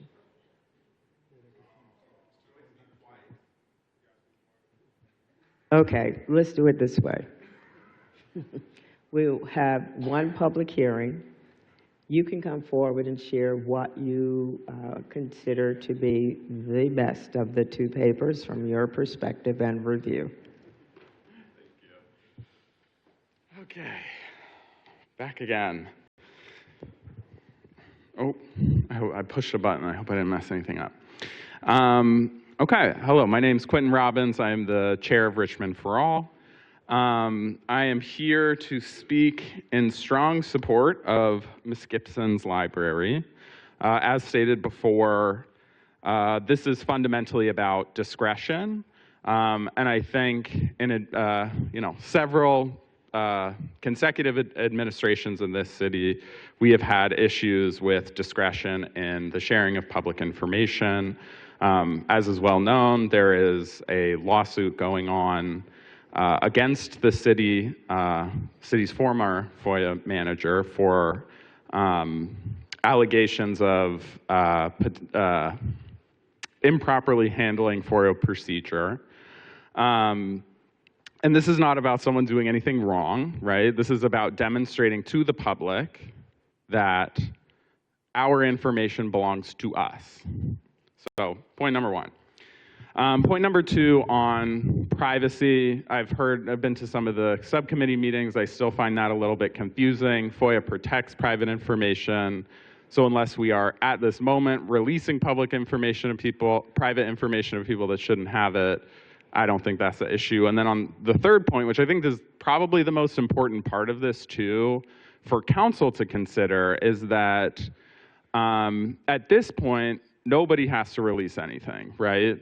With the legislation coming out of the mayor's office, 240, you are assigning the discretion for your records over to the mayor's administration, right? So they can decide for you which of your records get released, but you don't. So you are assigning, the point, I think, of the original FOIA library was to ensure that all the public information was public. But the way that this will operate now is that the mayor gets to decide for council what is public, which I think is problematic. There's going to be a large volume of information, but there's a long discussion about retaliatory FOIAs. I'm interested to see how that plays out. Again, wrapping up. Support, obviously very strongly supportive of 210. Let's get public information in the hands of the public. I think it's really going to transform the city. Let's get it done. Thank you. I want to ask if there are any other persons present desirous of speaking to either of the papers indicating your support. If you would line up, please. And young lady, if you would come forward. Thank you. Support, whatever your position would be on either of the papers. Hi, my name is Emily Grimes, and I live in the 7th District. My first FOIA experience began in September trying to get information about the city's flock license plate readers. This mass surveillance data is used for warrantless searches of all traffic from over 100 cameras paid for by the city and throughout a network of other cameras. Locally and nationally, it's being weaponized to kidnap immigrants and search for those attending peaceful protests. Nationally, it's also been used to stalk people and search for at least one person seeking an abortion. Much of this documented abuse would not be known without public records access. I'll say more about all the reasons why flocks should not be in our community for another time, but for now I'll focus on the systemic lack of transparency, accountability, and integrity revealed through my FOIA experience. The city is not responding to FOIA requests in meaningful ways or within a reasonable or legally required time frame. When I've been lucky enough to get a response, they just don't add up. After the city acknowledged giving the ATF a flock account used to search for immigrants, the mayor said it conducted audits, yet the police department provided no audit records or audit policies. I was told the contracts could not be searched for brand name flock, yet I can find flock and contract data in the open data portal. I can only get a public web page after another type of asking about another type of spyware constantly listening for suspected gunshots, but no records of where that information on that page would have come from. I still have not received a complete response for a simple request of flock contracts on September 16th. It's been 3 months compared to a maximum time frame of 2.5 weeks allowed by FOIA. The city is also violating the extremely minimal standards in state license plate reader law, which requires audits every 30 days and policies to be posted publicly. As I mentioned, the police reported no audit records or audit policies, and I'm sure it's a surprise that the other existing policies aren't posted. The lack of transparency and accountability is egregious after the known abuses of flock data. This is one of the many reasons why flock needs to go and exemplifies why radical transparency and ready access to information is important for public oversight. A definitively required FOIA library like Kenya Gibson's is a step needed to build transparency and access and should also be expanded to include the police. The mayor's proposal provides too much discretion to an institution that has proven to be untrustworthy. Thank you. Hello, my name is Casey Miller. I'm a renter and resident in the 7th District. I'm here speaking in favor of Ordinance 2025-210. Thank you, council members who are involved with this. I agree in comparison to Ordinance 2025-240. This will actually be providing the information back to the people, which is where this information belonged in the beginning. And I look forward in general to just seeing a library being developed. Hopefully next we can do the financial transparency dashboard. Thank you. Have a great night. Thank you. Hi, my name is Sean Kassar, and I'm a steering member of the Richmond DSA. I'm here today to speak in favor of Councilmember Gibson's Proposal 210 and against the Mayor's 240. Before us are two resolutions that differ mainly in what level of transparency the city is willing to accept. Is it one that actually pulls back the curtain and allows your constituents an unfiltered view into the dealings and processes we hold up? Or is it one that continues to allow the administration to hide and frankly lie through omission when it feels fit and gives this administration and future ones the power to continue to leave us in the dark until scandal breaks to the public? Gibson's resolution creates clear guidelines around what can and cannot be stored in the library, as well as Sue's concerns around privacy. It handles the grossly understaffing issues that has frustrated anyone who has had the displeasure of filing a FOIA. It adds transparency around requests that go unanswered, an accusation alleged against the city in a whistleblower lawsuit, and a common practice nationwide. Lastly, it reduces the effectiveness of weaponizing FOIA price estimations to deter investigation into certain subjects, another accusation currently alleged against the city and similarly common practice across the Commonwealth and nation. The mayor's, on the other hand, which the FOIA expert that came to speak to council said was a detriment to the spirit of public information and transparency, talks about transparency, but only those that meet an incredibly subjective and moving rubric. It claims that only what is within a vague classification of public interest or central to government agency accountability that the administration gets to decide will appear in the library. I'm sure the administration FOIA reps who spoke are great and honest people, but we didn't elect them, and they can be replaced without any say from the public. The discretion of the administration to abstract and obfuscate FOIAs from the library request is the crux of the issue. Obfuscating and rejecting public information when it could potentially embarrass the city and, by extension, elected officials is what the Estonian administration allegedly did. It's what I've personally experienced on numerous occasions and completely defeats the purpose of the Freedom of Information Act and, most importantly, completely undermines any goodwill to improve trust.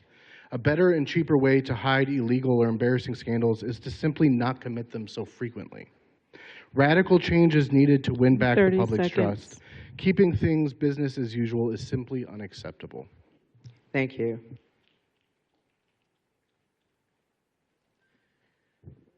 Hello, my name is Barry O'Keefe. I'm a 5th District resident and a member of Richmond for All, and I'm here to speak in favor of Ordinance 210 to create an online FOIA library. In my neighborhood, I run a small community garden. There, I've encountered a lot of mistrust and skepticism of local government.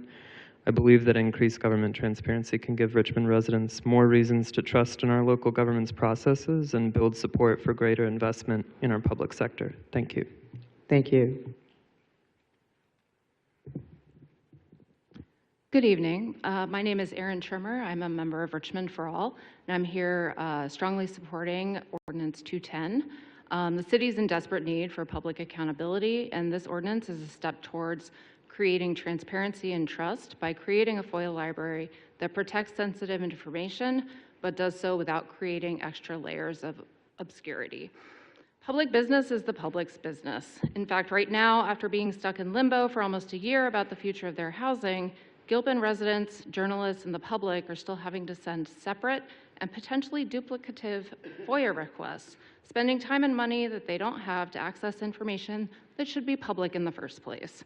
This is information that relates to whether residents can expect to have a roof over their heads this time next year.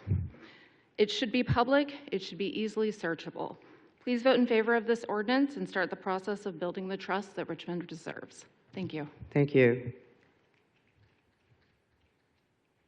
Hi, my name is Thomas King. I'm co-chair of Richmond DSA. I'll be brief. My organization and the wider progressive community is generally unified in our support for Paper 210, as you can see behind me and those of us who have spoken earlier. The progressive political community has gotten increasingly frustrated with the slow walking of basic common sense reforms around transparency and other issues affecting our city. Of course, I'm in favor of whichever one would pass. I share Councilor Gibson's sort of unanimous graciousness that any kind of library would be better than no library. But at the same time, you know, organizations have shown that we're willing to put in the work to fight both for policies that we believe in and to get candidates elected that will represent us. And I know you all know we will continue to put in the work to do that. Thank you. Thank you. Good evening. I am Aries Franklin, a fellow member of the Gilpin Informed Residents, and I'm here to express my support of Ordinance 210. Ordinance 210 creates an Online Freedom of Information Act, or FOIA for short. This library addresses the lack of proper information, a timely timeline, and public notification provided by the RRHA board. It allows us to audit the actions of RRHA and their subsidiary entity, the RDC, and verify their spending in real time. Ordinances 210 foster public trust by creating an open and available library. You give every resident the power to hold this government accountable. This helps transform Richmond's local government into a more effective and manageable organization. Council, we ask for your support to pass ordinances 209, 210, and 211. In Richmond, we deserve a government that answers to the people, not one that hides behind red tape. When you vote by passing the ordinances of 209, 210, and 211, you vote for transparency, you vote for trust, and you vote for the future of Gilpin public housing and for our entire city. Thank you. Thank you.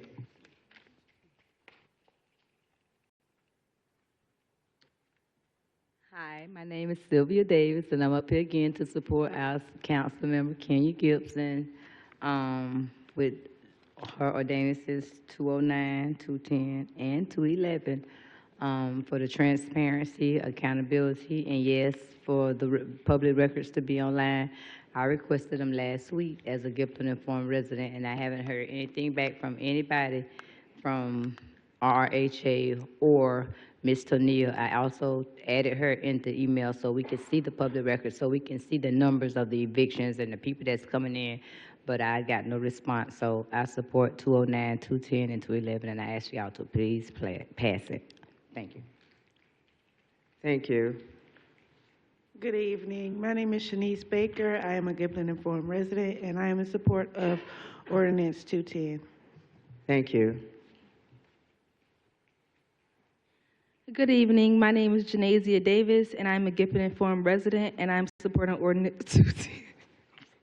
Thank you.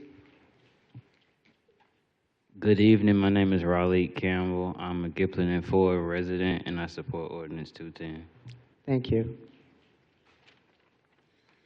Hi, my name is Omari El-Gaddafi. I'm a Gilpin and no, I'm not a Gilpin resident.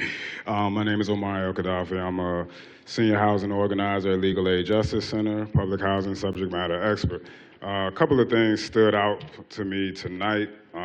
Something that was said by Councilwoman Jones at a committee meeting, I think a few months ago, said that RHA residents are residents of Richmond first and foremost. And it is you guys' job to look out for residents of Richmond. I loved it when you said that, because often, you know, people try to exclude RHA residents from participating in the rest of the government. I think that I support Ordinance 210 because efficiency is increased. It saves staff members hours for preventing agencies from claiming that there's, you know, high fees attached to FOIA record requests. I sent in a ton of FOIA record requests to RHA for meeting records, minutes to meetings, the resolutions that they pass, and that's because they don't have them online anywhere. You can never, there's nowhere online that you can go to look at a past meeting at RHA's Board of Commissioners, to look at the meeting minutes, the notes, the materials that were presented. There's no legislative tracking. You don't know where things have been introduced in which committee. You know, they sometimes will just bring things up out of the full board meeting and it hasn't even passed any committee. So I think that, you know, when these requests will be made, they will be put up online just for everyone. Today, RHA put out an agenda for tomorrow's special board meeting and said there will be no citizen comment. The public notice, you know, gave us instructions on how citizens could comment. This is my first time in 10 years of advocacy at RHA seeing a board meeting that doesn't have citizen comment, where they are restricting residents from speaking about a matter that's going to be voted on about Gilpin tomorrow, about the joint task force, the joint committee that the mayor requested of them. They put out a message today that said there will be no citizen comment. Not sure how lawful that is, but I know in April 2025, Councilperson Gibson sent RHA staff and Board of Commissioners a letter requesting that they begin publishing their board meeting recordings to their website. They haven't done so far. They're moving millions of dollars all the time, and you cannot go back and check it. This online FOIA library will help us deal with that. I ask that you support it and take it a step further, support these residents' desire to increase transparency there. The city already said that they have the software. What about the Board of Commissioners who you guys appointed? Let's find out if they desire to increase the transparency at the Housing Authority in the same way that you guys are doing in the local government. Thank you. My name is Jesse Hurdle. I'm here to support 210. Can you please state your name again? Jesse Hurdle. Thank you. Thank you. I'm Rebecca Williams, Gilpin Court resident. I'm in support of Ordinance 210. Also want to say while we're standing here, my own personal experience, I never knew any of this was even going on. I never knew they were looking to replace our housing, and we didn't even know if we'd be a part of it until Miss Sylvia and them went around with flyers themselves telling us we didn't get nothing from the office. This is why this is important, because as a mother, a single mother of two, I have no family, I have nobody to run to if I have no home. Lack of knowledge creates fear. This is fearful because we don't know. I never knew these meetings happened. We're not informed. Thank you. Thank you. My name is Caleb Stewart. I'm a 5th District resident. Regarding what the gentleman said earlier about the publishing of the actual meetings of the boards on a video recording, that actually intersects with my towing related issue. For instance, the Towing Advisory Board, it's not the full name of the board, but So it's... I just want to make sure you're going to be speaking to Yes. the two. Okay. Yes. So transparency-wise, right, those meetings are not actually recorded and the videos are not posted on the registrar website. It's just a Word document that is essentially a one-sentence document that is, the board met and we decided X, Y, and Z, and that's all that's required to be posted. You have no way of knowing, what the citizen representative, may have stuck up for, or what they argued against, or what the discussion was to come to that decision. It's just a one sentence, we met, we recommended. So in terms of the FOIA library or just transparency in general, I would definitely be in support of either of these, but I would just say that paper 210 is more like Beyonce.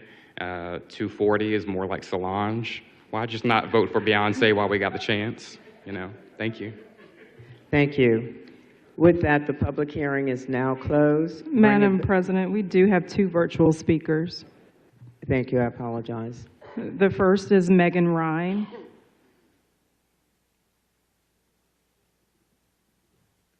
Ms. Ryan, if you are there, you may unmute. Thank you. My name is Megan Ryan, and I'm the Executive Director of the state's leading advocate for advocacy for access to government records and meetings, the Virginia Coalition for Open Government. Thanks for this opportunity to provide online testimony in support of paper 2025-210 and to explain why I believe it to be a more honest approach to building a FOIA library in Richmond than paper 240.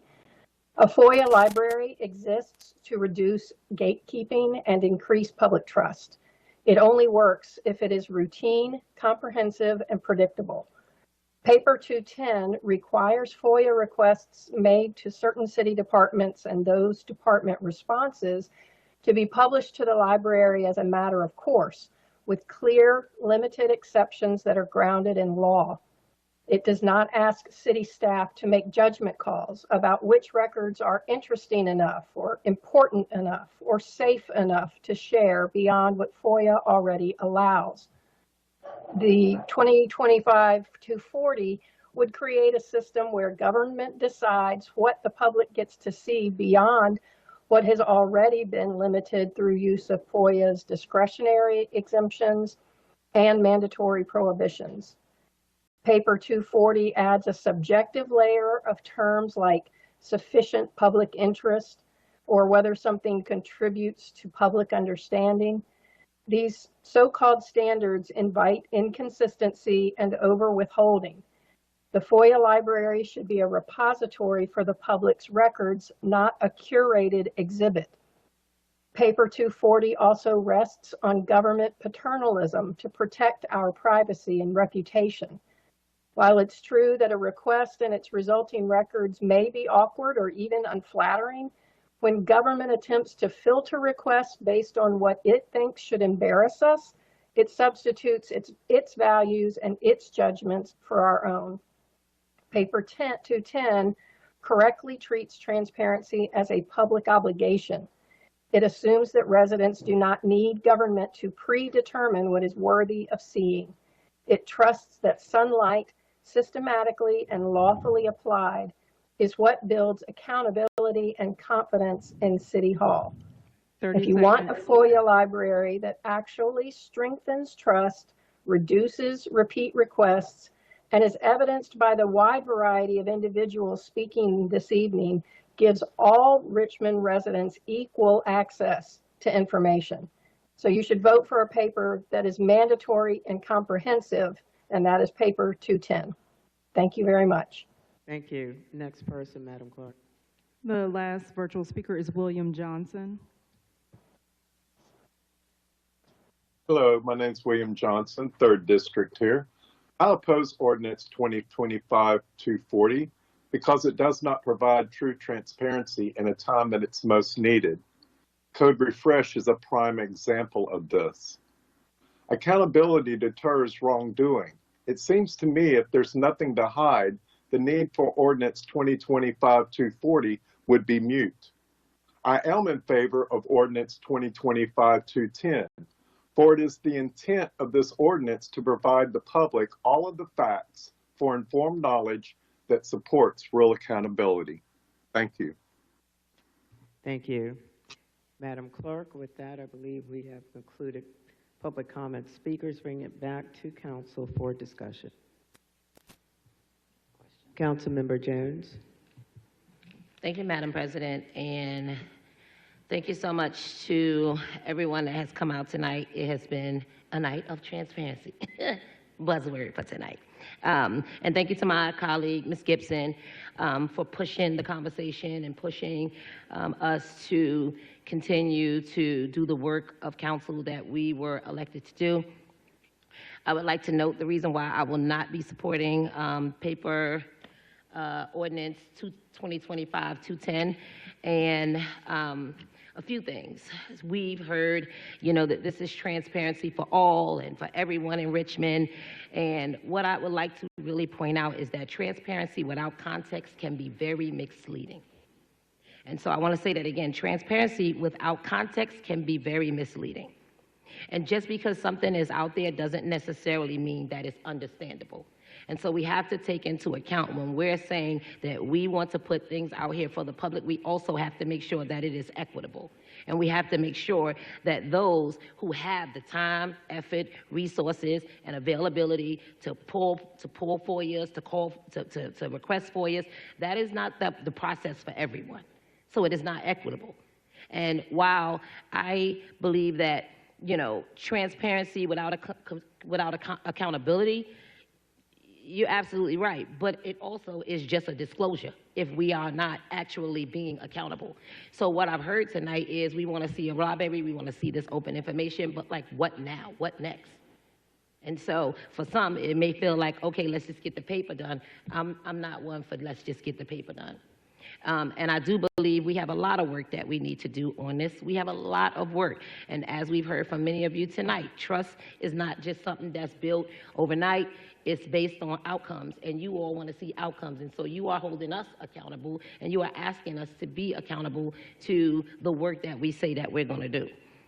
And so my role in this is to also ensure that the constituents of my district understand these high-level conversations and that I'm able to translate what is being said that they may not necessarily understand. And we are not there yet, in my opinion. I can't speak for anyone else.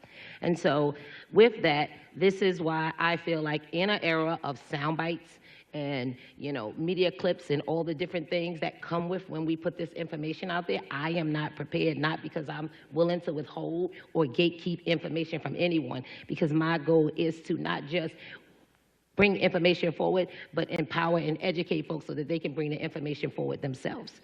And so I just wanted to note that this is why I'm not supporting that paper. I will be supporting Ordinance 2025-240, because at this stage of the game, again, for me, we still got a lot of work to do. And I appreciate I'm grateful that we are having these conversations. This is my second year on council, and a lot of these conversations that we're moving forward now are very necessary and very needed, and we need to keep moving and pushing to move the needle on a lot of these issues. But a lot of it is also, I'm good. Thank you, because I can go on and on, but thank you. Thank you, Councilmember Jones. Vice President Jordan. Thank you so much. I just wanted to thank the patrons, but then also everyone who's followed along. As chair of GovOps, we have had these FOIA papers for months now, and several of you have attended those meetings as it's evolved, and I think we've gotten to a really strong place. I will also be supporting paper 240, but because I think we are stronger from your engagement. And every time someone comes up here to the podium, and my first interaction in City Hall was at the podium speaking about the school's budget. So anyway, I just applaud you for coming down here and continue to participate. But I just wanted to make sure that we clarified one aspect. We've been hearing so many things that are absolutely concerning about RRHA and about their transparency. Each time you come, you are the subject matter experts, and you are helping us do our jobs. But I would like to hear from our FOIA staff as well as our city attorney. I mean, our RHA is a different public body. I just want to make sure that expectations are being met, because you're asking for things to be posted in this FOIA library that I don't know if this paper actually covers, and if there is a gap, that's a whole nother that we need to crack, obviously. So if I could hear from maybe our city attorney and our FOIA staff to make sure that these things that are not being posted, we need to figure out how to make that happen. Thank you. Yeah, Ms. Drury. Thank you, Madam President, Councilwoman Jordan. I mean, I really can't answer that without seeing the actual FOIA request, but to answer your question, theoretically, if the city got a FOIA request and we had documents that were responsive, then that would, to the criteria, go in the library. But if somebody's requesting documents from RHA, that's a separate entity, and those FOIA requests would go to that entity. So they would be responding to that. They're separate from our library then. But if they ask us about documents that we would have had in our possession that contained our RHA, then it goes through our FOIA process, not the library. That's right. Okay, thank you. Is there anything else context-wise? Okay, all right, thank you, appreciate entertaining that question. Thank you. Any other questions or comments? I certainly, Mr. Breton, looks like you, no, okay. I want to thank the patrons for these papers. I am absolutely supportive of increased transparency and accountability, and a FOIA library, as is being proposed, I think is a major step in that direction. However, it's not clear to me that we have, with the first paper, looked at all of the components that we need to address in this.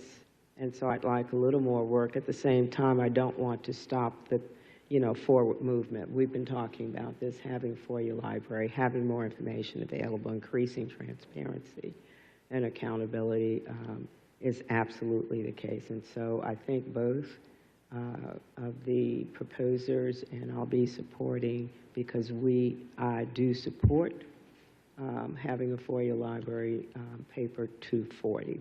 With that, Madam Clerk, if you will call the question. And Madam President, it's my understanding you would like for me to call 210 first and then 240. That's correct. All right, council is currently voting on ordinance number 2025-210 as read. Mr. Breton? No. Ms. Gibson? Yes.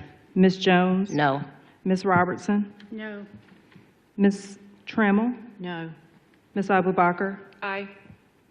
Vice President Jordan? No. And President Newbill? No. That paper has not been adopted. Council is now voting on ordinance number 2025-240 as presented. Mr. Breton? Aye. Ms. Gibson? No. Ms. Jones? Aye. Ms. Robertson? Aye. Ms. Trammell? Aye. Ms. Abubakar? Aye. Vice President Jordan? Aye. And President Newbill? Aye. That paper has been adopted. Thank you. Madam Clerk, let's proceed. Do we have motions to amend and continue? Before you is a motion to amend resolution number 2025-R050, which requests that the mayor propose an annual budget for fiscal year 2027 that recommends a real estate tax levy of $1.16 per $100 of assessed value as a means of tax relief for residents who pay real estate taxes and as affirmation of the city's commitment to live within its fiscal means.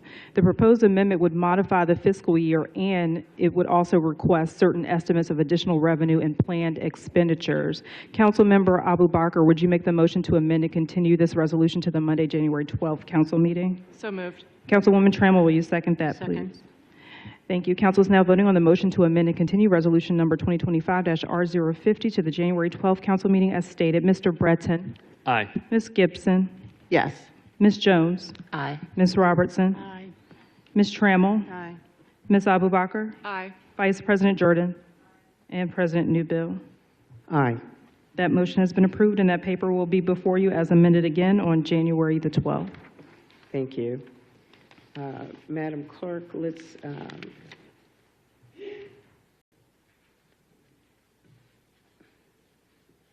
You said on January 12th? That is correct. Okay, at our next council meeting. Correct. Okay. All right, expedited resolutions. The first paper for expedited consideration this evening is resolution number 2025-R051, and that's to endorse for the city legislative proposal set forth within the document entitled Legislative Agenda 2026 General Assembly Session to request the Richmond delegation to the General Assembly to take legislative action consistent with and in support of such recommendations. I will need a motion to expedite consideration of this paper. Vice President Jordan, will you make that motion, please? So moved. Councilmember Breton, will you second that? Second. Thank you. Council is voting on the motion to expedite consideration of the proposed resolution as read. Mr. Breton? Aye. Ms. Gibson? Yes. Ms. Jones? Aye. Ms. Robertson? Aye. Ms. Trammell? Aye. Ms. Abubakar? Aye. Vice President Jordan? And President Newbill? Aye. That paper is before you. Thank you, Madam Clerk. I think that this is certainly a paper that all members have signed on as patrons to, and so given that, I think we can surmise, as is indicated by the sign-ons, that we're in support of it. With that, I'd like to proceed with the public hearing on the paper. Do we have those persons present desirous of speaking in opposition to this paper? We have persons present desirous of speaking in favor of the paper before us. Seeing now, Madam Clerk, do we have any persons virtually have joined us? We do not, Madam Okay. President. Okay, the public hearing is now closed. Bring it back to council for discussion. Councilmember Gibson? I'm sorry, you were just lit up from before, I'm sorry. Okay.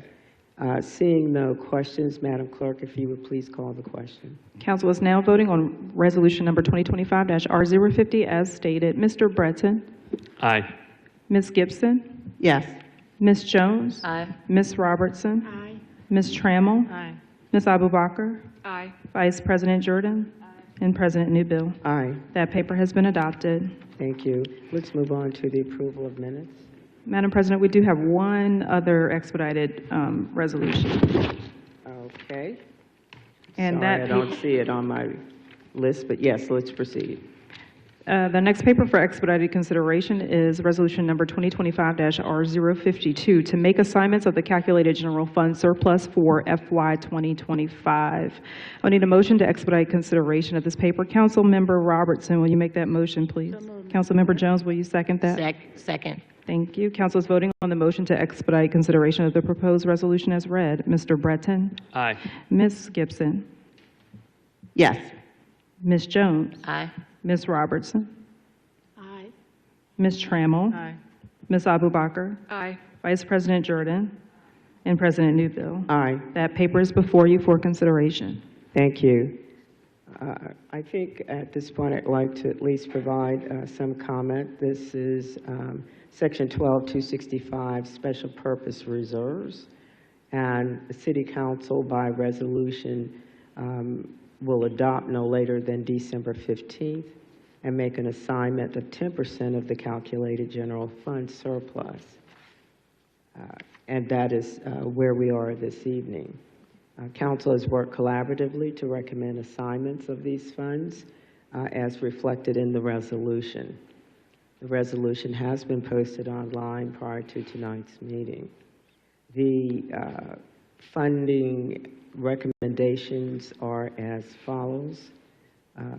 $50,000 for a Vision Zero traffic safety study at key intersections near Richmond Public Schools. $70,000 for music and media lab, improvements at the Richmond Department of Parks and Recreation and Communities Facilities, Southside Community Center. $100,000 to Presbyterian Homes and Family Services for the Family Crisis Fund. $162,150 for low barrier support for children and families during inclement weather. $400,000 to the Richmond Affordable Housing Trust Fund to expand access to safe, affordable housing, and $1.42 million to the Richmond Retirement System for a one-time payment to retired RRS members to help offset the absence of an annual cost of living adjustment. Those are the items. And the total is $2.2 million. Madam Clerk.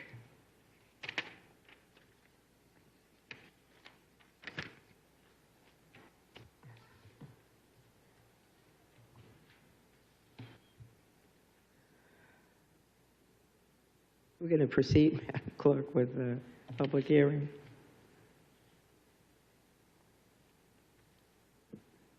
Is there anyone present who would like to speak in opposition to this resolution?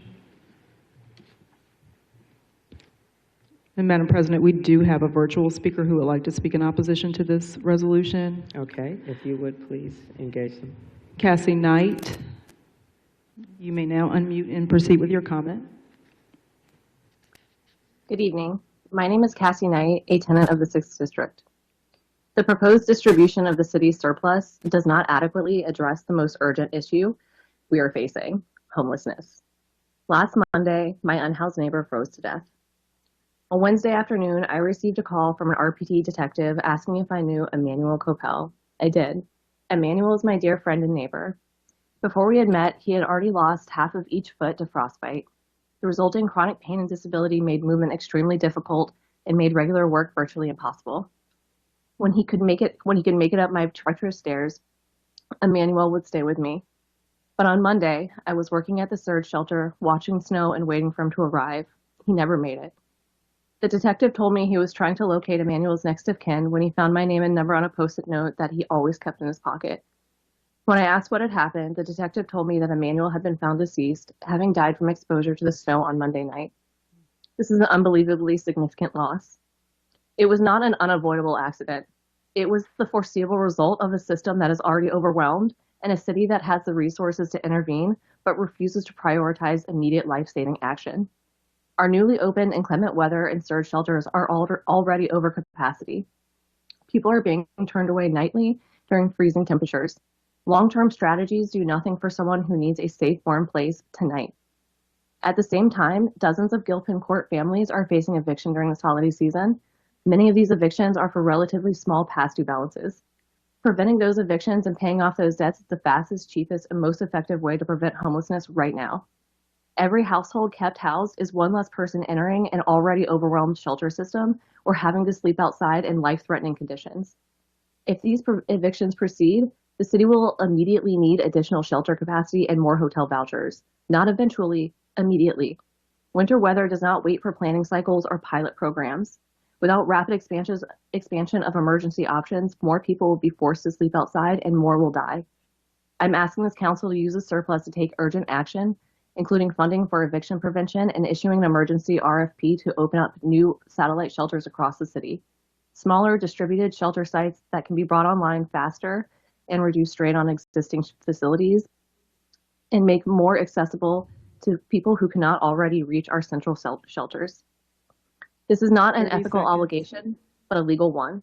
When the city knowingly leaves people unsheltered in freezing temperatures while holding this surplus, it creates a real liability. These deaths are preventable. Wrongful death claims are not hypothetical when people die after being denied shelter. Emmanuel should still be alive. This surplus is an opportunity to prevent further loss of life. I urge you to reconsider this distribution and prioritize immediate emergency measures that keep people housed and alive. Thank you for your consideration. Thank you. Is there anyone present who would like to speak in support of this resolution? Seeing no one, back to the council. Thank you. Members, comment? Councilwoman Abubakar. Thank you, Madam President.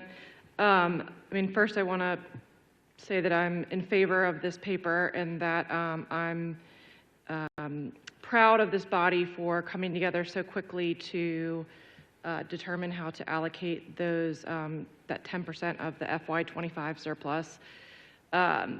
That being said, I do feel compelled to comment on the process that got us here. On November 15th, Council received the city's unaudited surplus estimate of roughly $22 million. That was less than a month after we were told that it would be cataclysmic for us to even consider a reduction in our tax rate. After that estimate was shared, I sent an internal stress on that memo to the CAO asking for two things. First, basic clarity on when the administration knew the surplus was trending to that size. And second, the administration to consider, again, emphasis on consider, supporting Councilmember Lynch's resolution requesting a side-by-side budget iteration for FY25.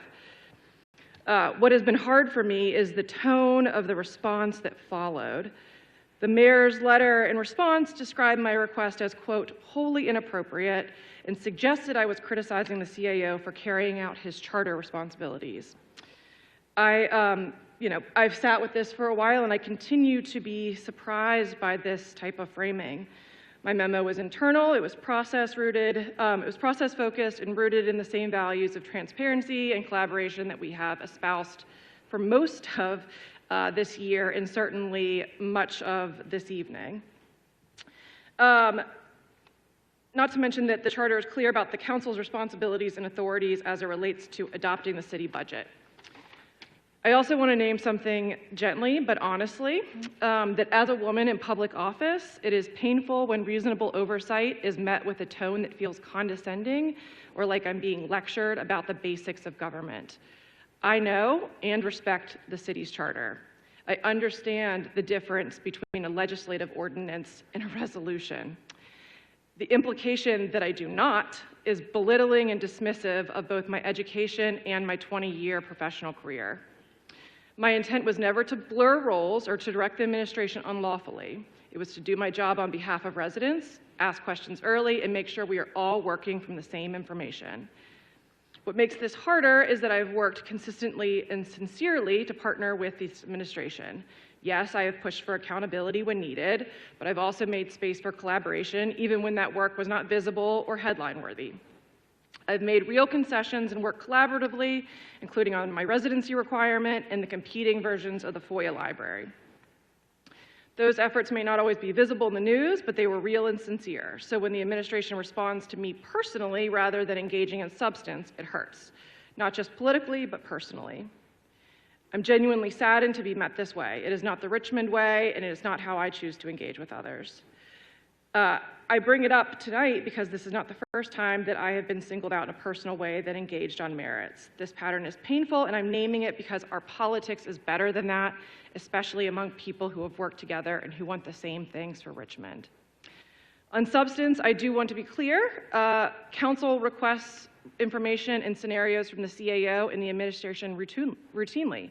I went back and I looked at dozens of examples of members asking for updates on various, like the Affordable Housing Trust Fund, utility rates, collections and billing systems, collective bargaining impacts, required committee reports. And in no cases did the administration say that you cannot ask that.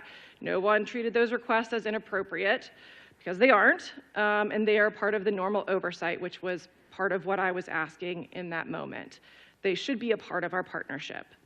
So when I ask the administration to consider Councilmember Lynch's resolution, I wasn't inventing a new power. I was doing what this body does routinely.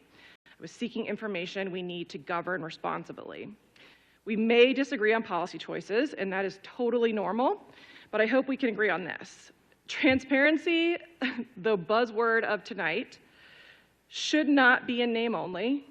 It should not feel threatening. And collaboration should not require escalation.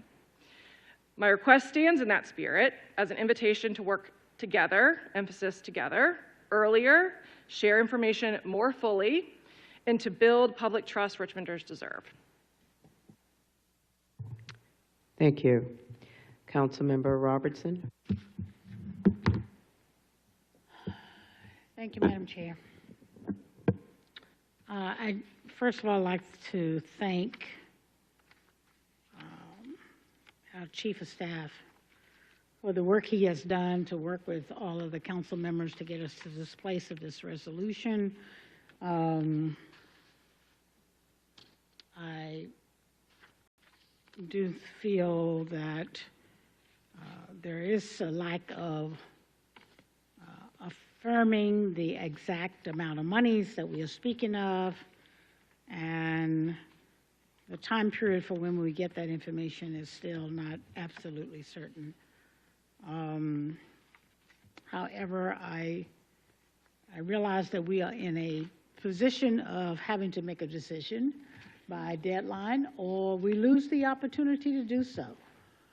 I think there are provisions in this, in the way that we do business now under this form of government, and requests that we've frequently entertained as it relates to changes to the charter and more aligned with the powers and the timelines and the restrictions sometimes that, you know, tends to really put council in a position that we have very limited and restricted time periods to make critical decisions, and to have to make decisions in without the accurate information that we need to be sure of. I do appreciate the fact that there is a small amount of money in this small amount of money that we are speaking of tonight as it relates to 10% of this, what we hope will be the accurate number of $400,000. But I want to emphasize that because we've been working on trying to create a revision to the adopted ordinance that council passed years ago for a roll-off fund to support affordable housing in the city of Richmond that has not seen daylight. And we've been working on that. I met with the administration too many times to mention. Our team, our staff has been a part of that effort along with us, as well as the mayor's staff. And to my surprise this morning, I did see a release from the mayor's office, which I'm not really sure what that will be, because the last paper that I received from the administration as it relates to dedicated sources for the Affordable Housing Trust Fund was significantly different from the discussions that we've had so far. So I really don't know what this new initiative is. And that speaks to the collaborative engagement spirit that we're working very hard to achieve in a full sharing of information and moving forward.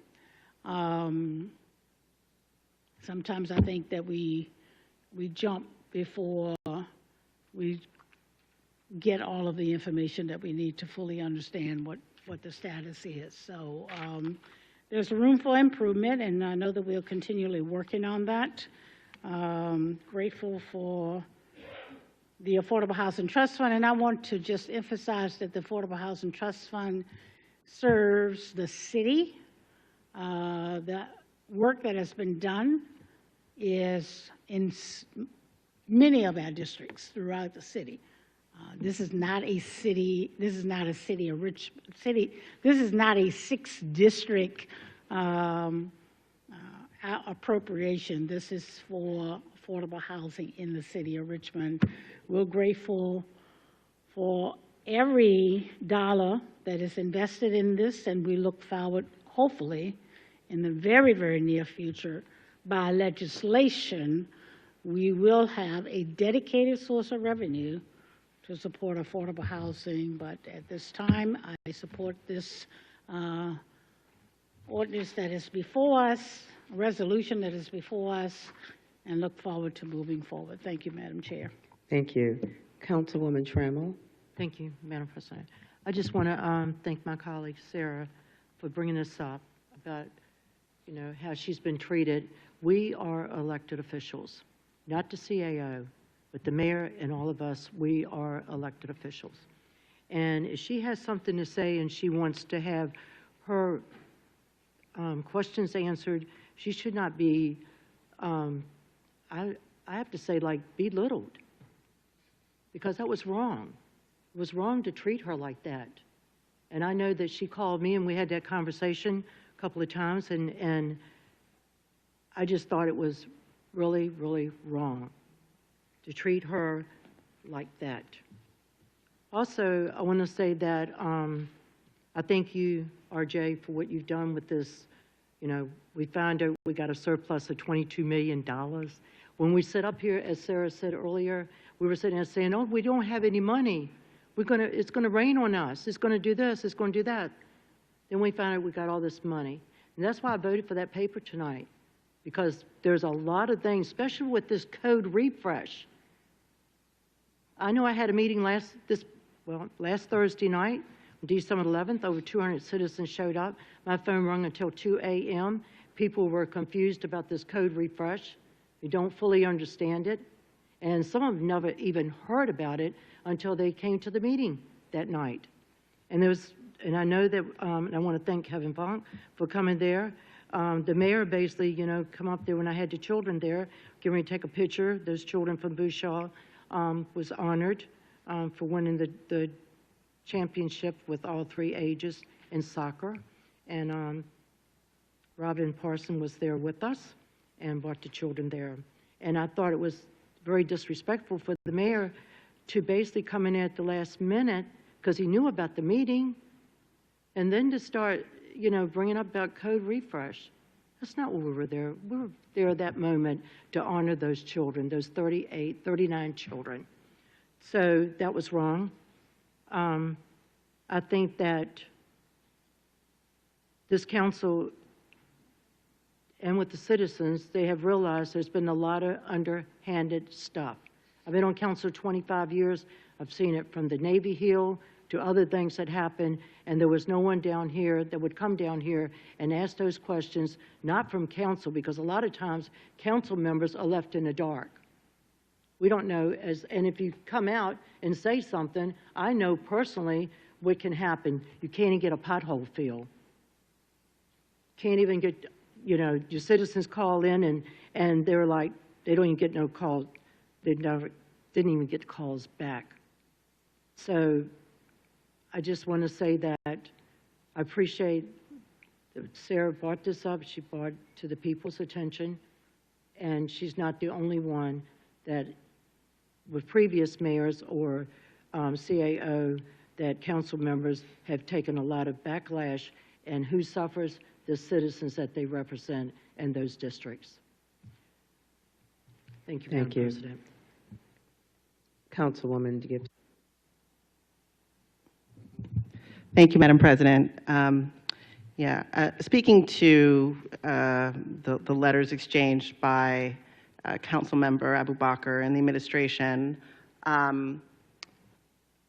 look, I mean, to be very candid, I hoped that the tone of the administration's response would have been a little bit more apologetic. It was clearly a missed opportunity, I think, of rebuilding trust through transparency. I believe the administration could have at least hinted at the size of the surplus well before we voted on our property tax rate. $22 million is more than a rounding error. What I think there's also been discussion about, which I appreciate, is the discouraging reality that when we see these huge surpluses, there's very little we can do with it. So at the end of the day, we take tax money from residents to deliver services to them. And, you know, I am unapologetically on the very left hand of the spectrum. I believe in the power of government to be able to serve the needs of residents. And I can make an argument for taking tax money when it can do that. But where there's common ground between me and some very conservative folks in the city is when they're paying more and more and getting nothing. So what's frustrating is that it feels that in many ways the budget process is really just an exercise because we are given very little wiggle room by which to make financial decisions. We were essentially told that we had no, that it would be irresponsible to revisit the property tax rate. It ended up in the prior fiscal, we found out, with a surplus, and then the surplus is put into various rainy day funds that, for most residents, they will never appreciate. And so now I'm thankful that we're taking literally 10%, a fraction of that, and deciding how to divvy it up. But really, I think we need to look at the 90% and where it's going to ensure that we are truly serving the interests of our residents in this application. I think reviewing the surplus allocation is well overdue. My office is looking at this. I know that there are other offices that are looking at this as well. I think that, I believe it probably require a charter change, but the fact that this body also has essentially no visibility to budget amendments as it happens through the course of the year, these are significant issues as it pertains to transparency and public engagement and ensuring that we are doing right by the folks we represent in a very direct way. And so I support the paper on how we're using the funding. I appreciate the effort of our staff in finding a way to divide this small amount of money into many pieces. It's a fair pie, and I appreciate that. But is there work to be done? Yes, and the work to be done is both in policy, but also in the culture of this institution, where we become a place where we're not afraid to show the receipts, and we welcome questions rather than shame them. Thank you. With that, members, at this point, if there are no further comments, we'll proceed to call the question. Council is now voting on Resolution 2025-R052 as read. Mr. Breton? Aye. Ms. Gibson? Yes. Ms. Jones? Aye. Ms. Robertson? Aye. Ms. Trammell? Aye. Ms. Abubakar? Aye. Vice President Jordan? Aye. And President Newbill? Aye. That resolution has been adopted. Thank you, Madam Clerk. We'll go on to approval of minutes. The minutes to be approved are from the Monday, November 10th, 2025, informal and formal City Council meetings at 4 p.m. and 6 p.m. If there are no corrections or amendments, then the minutes will be approved as presented. Those minutes have been approved. Thank you. Let's move on to introduction of ordinances and resolutions. Members, the list of legislation for introduction this evening, consisting of items 4 through 29, has been provided to you, and the legislation on this list is hereby introduced as presented. A copy of the list is currently available for public inspection at the rear of the council chamber, and an electronic copy and copies of the listed legislation will be available on the city's website on Tuesday, December 16th. Thank you. Thank you. We'll proceed reports and announcements from members at this time. Council Member Abubakar. I'm going to forego my time.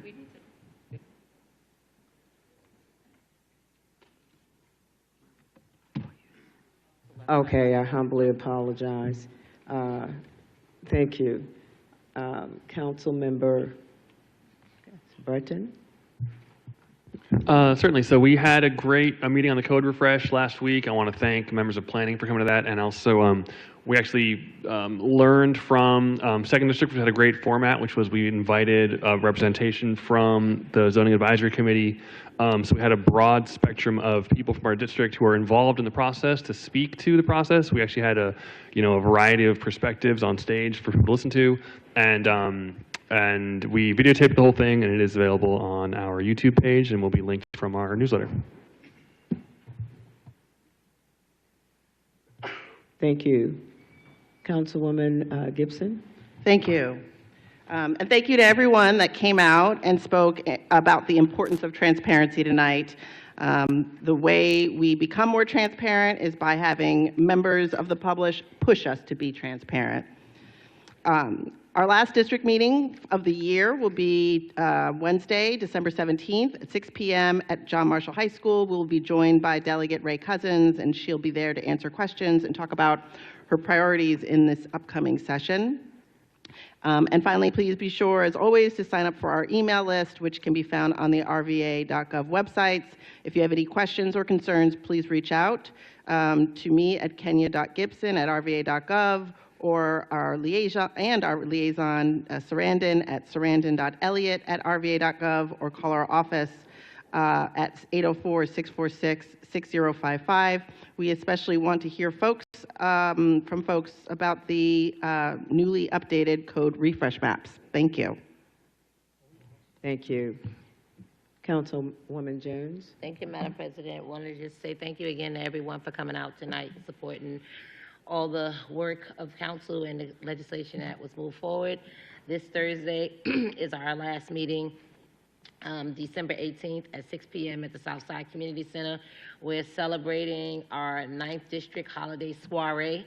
We're gonna have some line dancing, good food, and great neighbors. And continuing in the spirit of creating space and opportunities for our young people, there will also be a simultaneous youth silent headphones party. Get ready for a night of family fun. Thursday, January 22nd, following along the lines of my council colleagues from 6 to 8, again at the Southside Community Center, we'll be hosting our 9th District Code Refresh Community Meeting alongside the Code Refresh team with updates, conversations, and Q&A.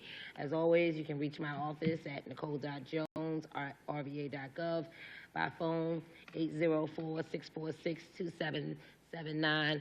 But first, always call Taya West at taya.west@rva.gov. Thank you. Thank you. Councilmember Robertson? Thank you, Madam President.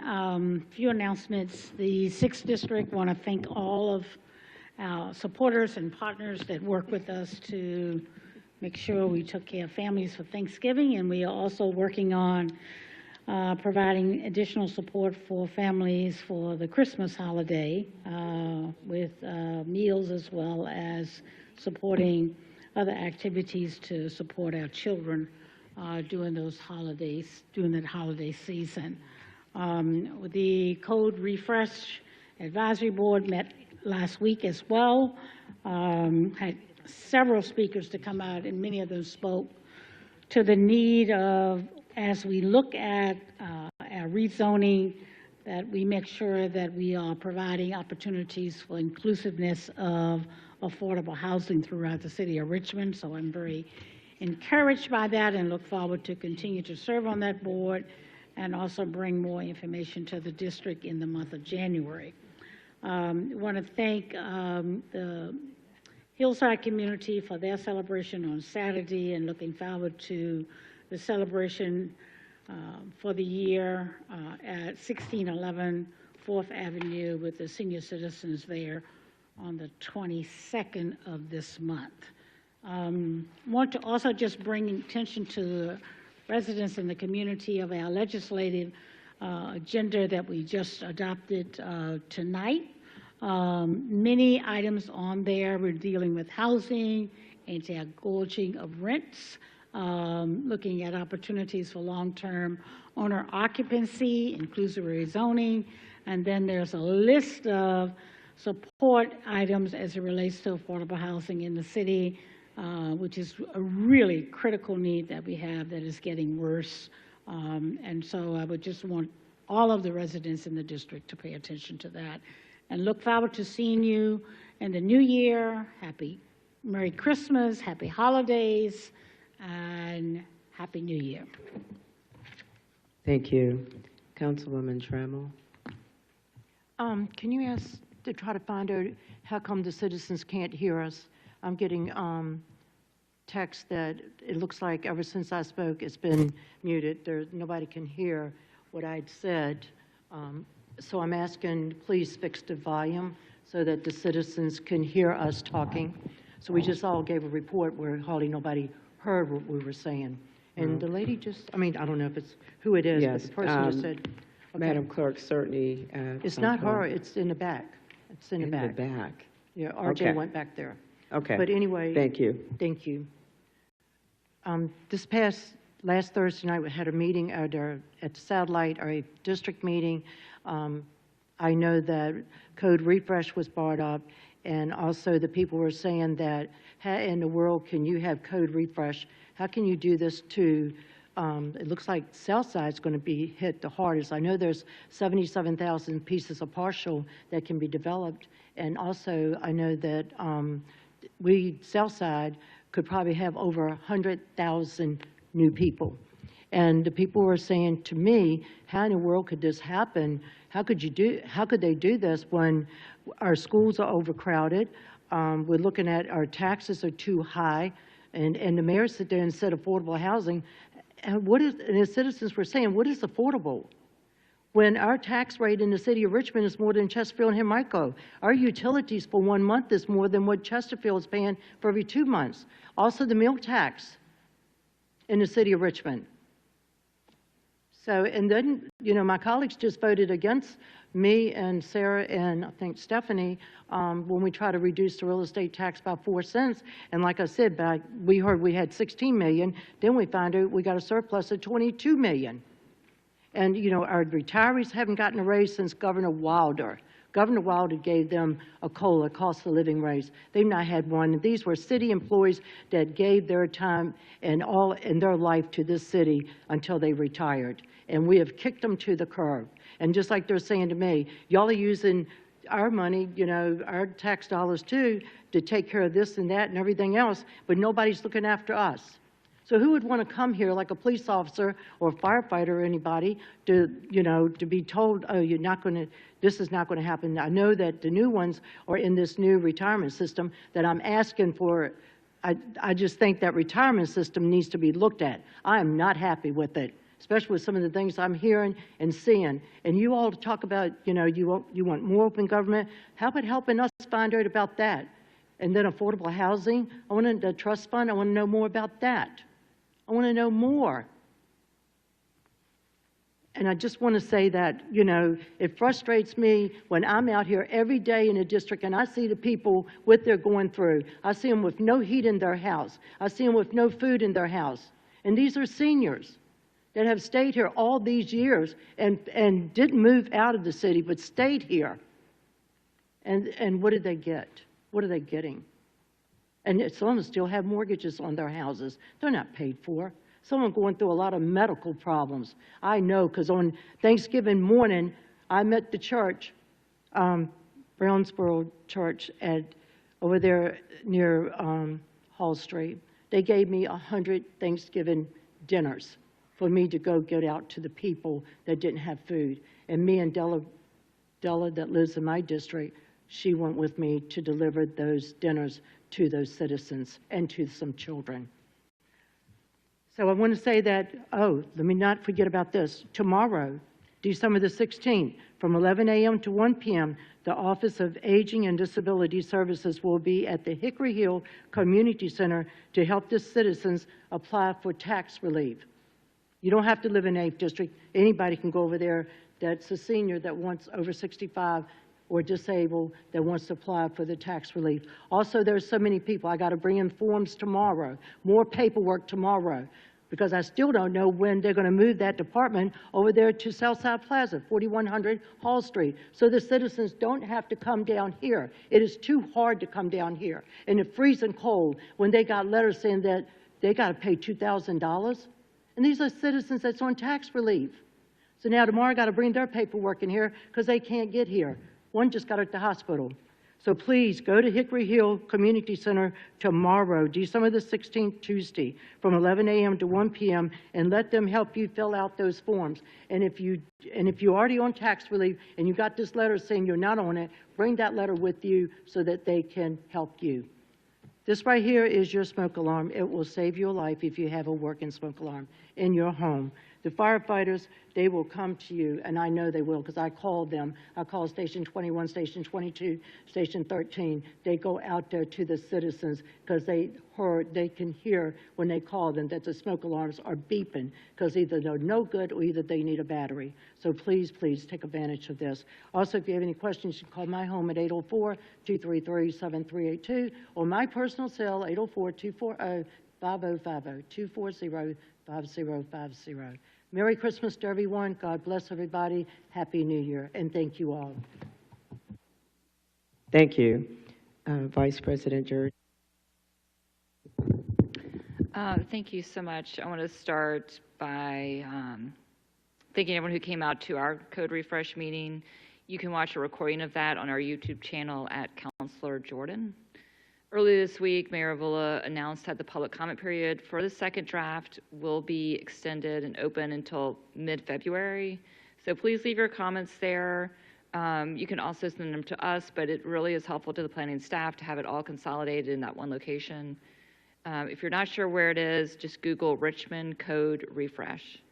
The Zoning Advisory Council held its first meeting since adding additional members on Wednesday. There's a recording of that meeting. Additional information, let's see, boards and commissions deadline. The deadline to apply for this round of city board and commission vacancies is tonight, so you have a few more hours. All that information is on our city website. Just Google City Clerks, Richmond, Virginia Board and Commissions webpage. I want to lift up again the Salvation Army Inclement Weather Shelter Operation, December 16th through the 21st. They are operating under extended hours. Standard operating hours are 5 to 8, but they have the following extended hour information. Tuesday, so tomorrow, they'll be open until 1 p.m. Wednesday, open until 10 a.m. I feel like this might not be correct. So it's open like overnight and until 10 a.m. Thursday, December 18th, open until 9 a.m. Friday, December 19th, normal closing. Saturday, December 20th, open until 12 p.m. Sunday, September 21st, normal closing. The city is going to continue monitoring the weather conditions. Please help share this information with communities and those who may need it. If you have any questions or need assistance with any city services, please reach out to our office, 804-646-6532, and of course by email, Catherine, Katherine.Jordan, JORDAN @rva.gov, or Sven.Philipson@rva.gov, and that's SVEN.PHILIPSEN @rva.gov. Thank you and have a wonderful holiday. Thank you, Vice President. I would like to, we have our fire chief in the back there, and I simply would like to acknowledge you and your staff for your incredible work. This past weekend, we had fire fatality in our district. We had two loss of lives, a young person and an adult. And I can't thank you enough for your and your staff's compassion and work with the community in what was a devastating situation and loss of life. Chief, just really want to say thank you. This time of year is that time of year that you admonish us to be more vigilant around the holiday season, making sure of where things are placed, heaters and leaving, things on the stove unattended, et cetera, et cetera. And so I really just want to say thank you. That was a challenging time. You and your staff were extraordinary in addressing the family, but also the challenge before us in terms of really being sure that we're mindful. Ms. Trammell, I want to thank you, even though you hold up that, fire detector. It is critical in the scheme of things. People, until you see the kind of devastation that can occur and does occur in the loss of life, we kind of underestimate that. So I want to thank you for continuing to make sure that's at the forefront and for ensuring that for smoke detectors, we do call 804-646-1526 to have the fire professionals come out, but it is not to be underestimated, and especially when you have loss of life. And Chief, thank you again. I won't repeat the inclement weather. You covered that for me from my list. I would like to wish everyone a great holiday season and really embracing your loved ones. You just never know when there might be an event that has negative impact. And so, again, best wishes for a happy holiday season, Merry Christmas, and the host of other celebrations that we take advantage of during this time. I would like to share for anyone who would like to contact our office. You can reach my council liaison, Sam Patterson, 804-241-7544, or myself, 804-543-7837. I want to thank everyone again for coming out and providing your comments and feedback to us. And again, best wishes for an extraordinary holiday season. With that, this meeting now stands adjourned.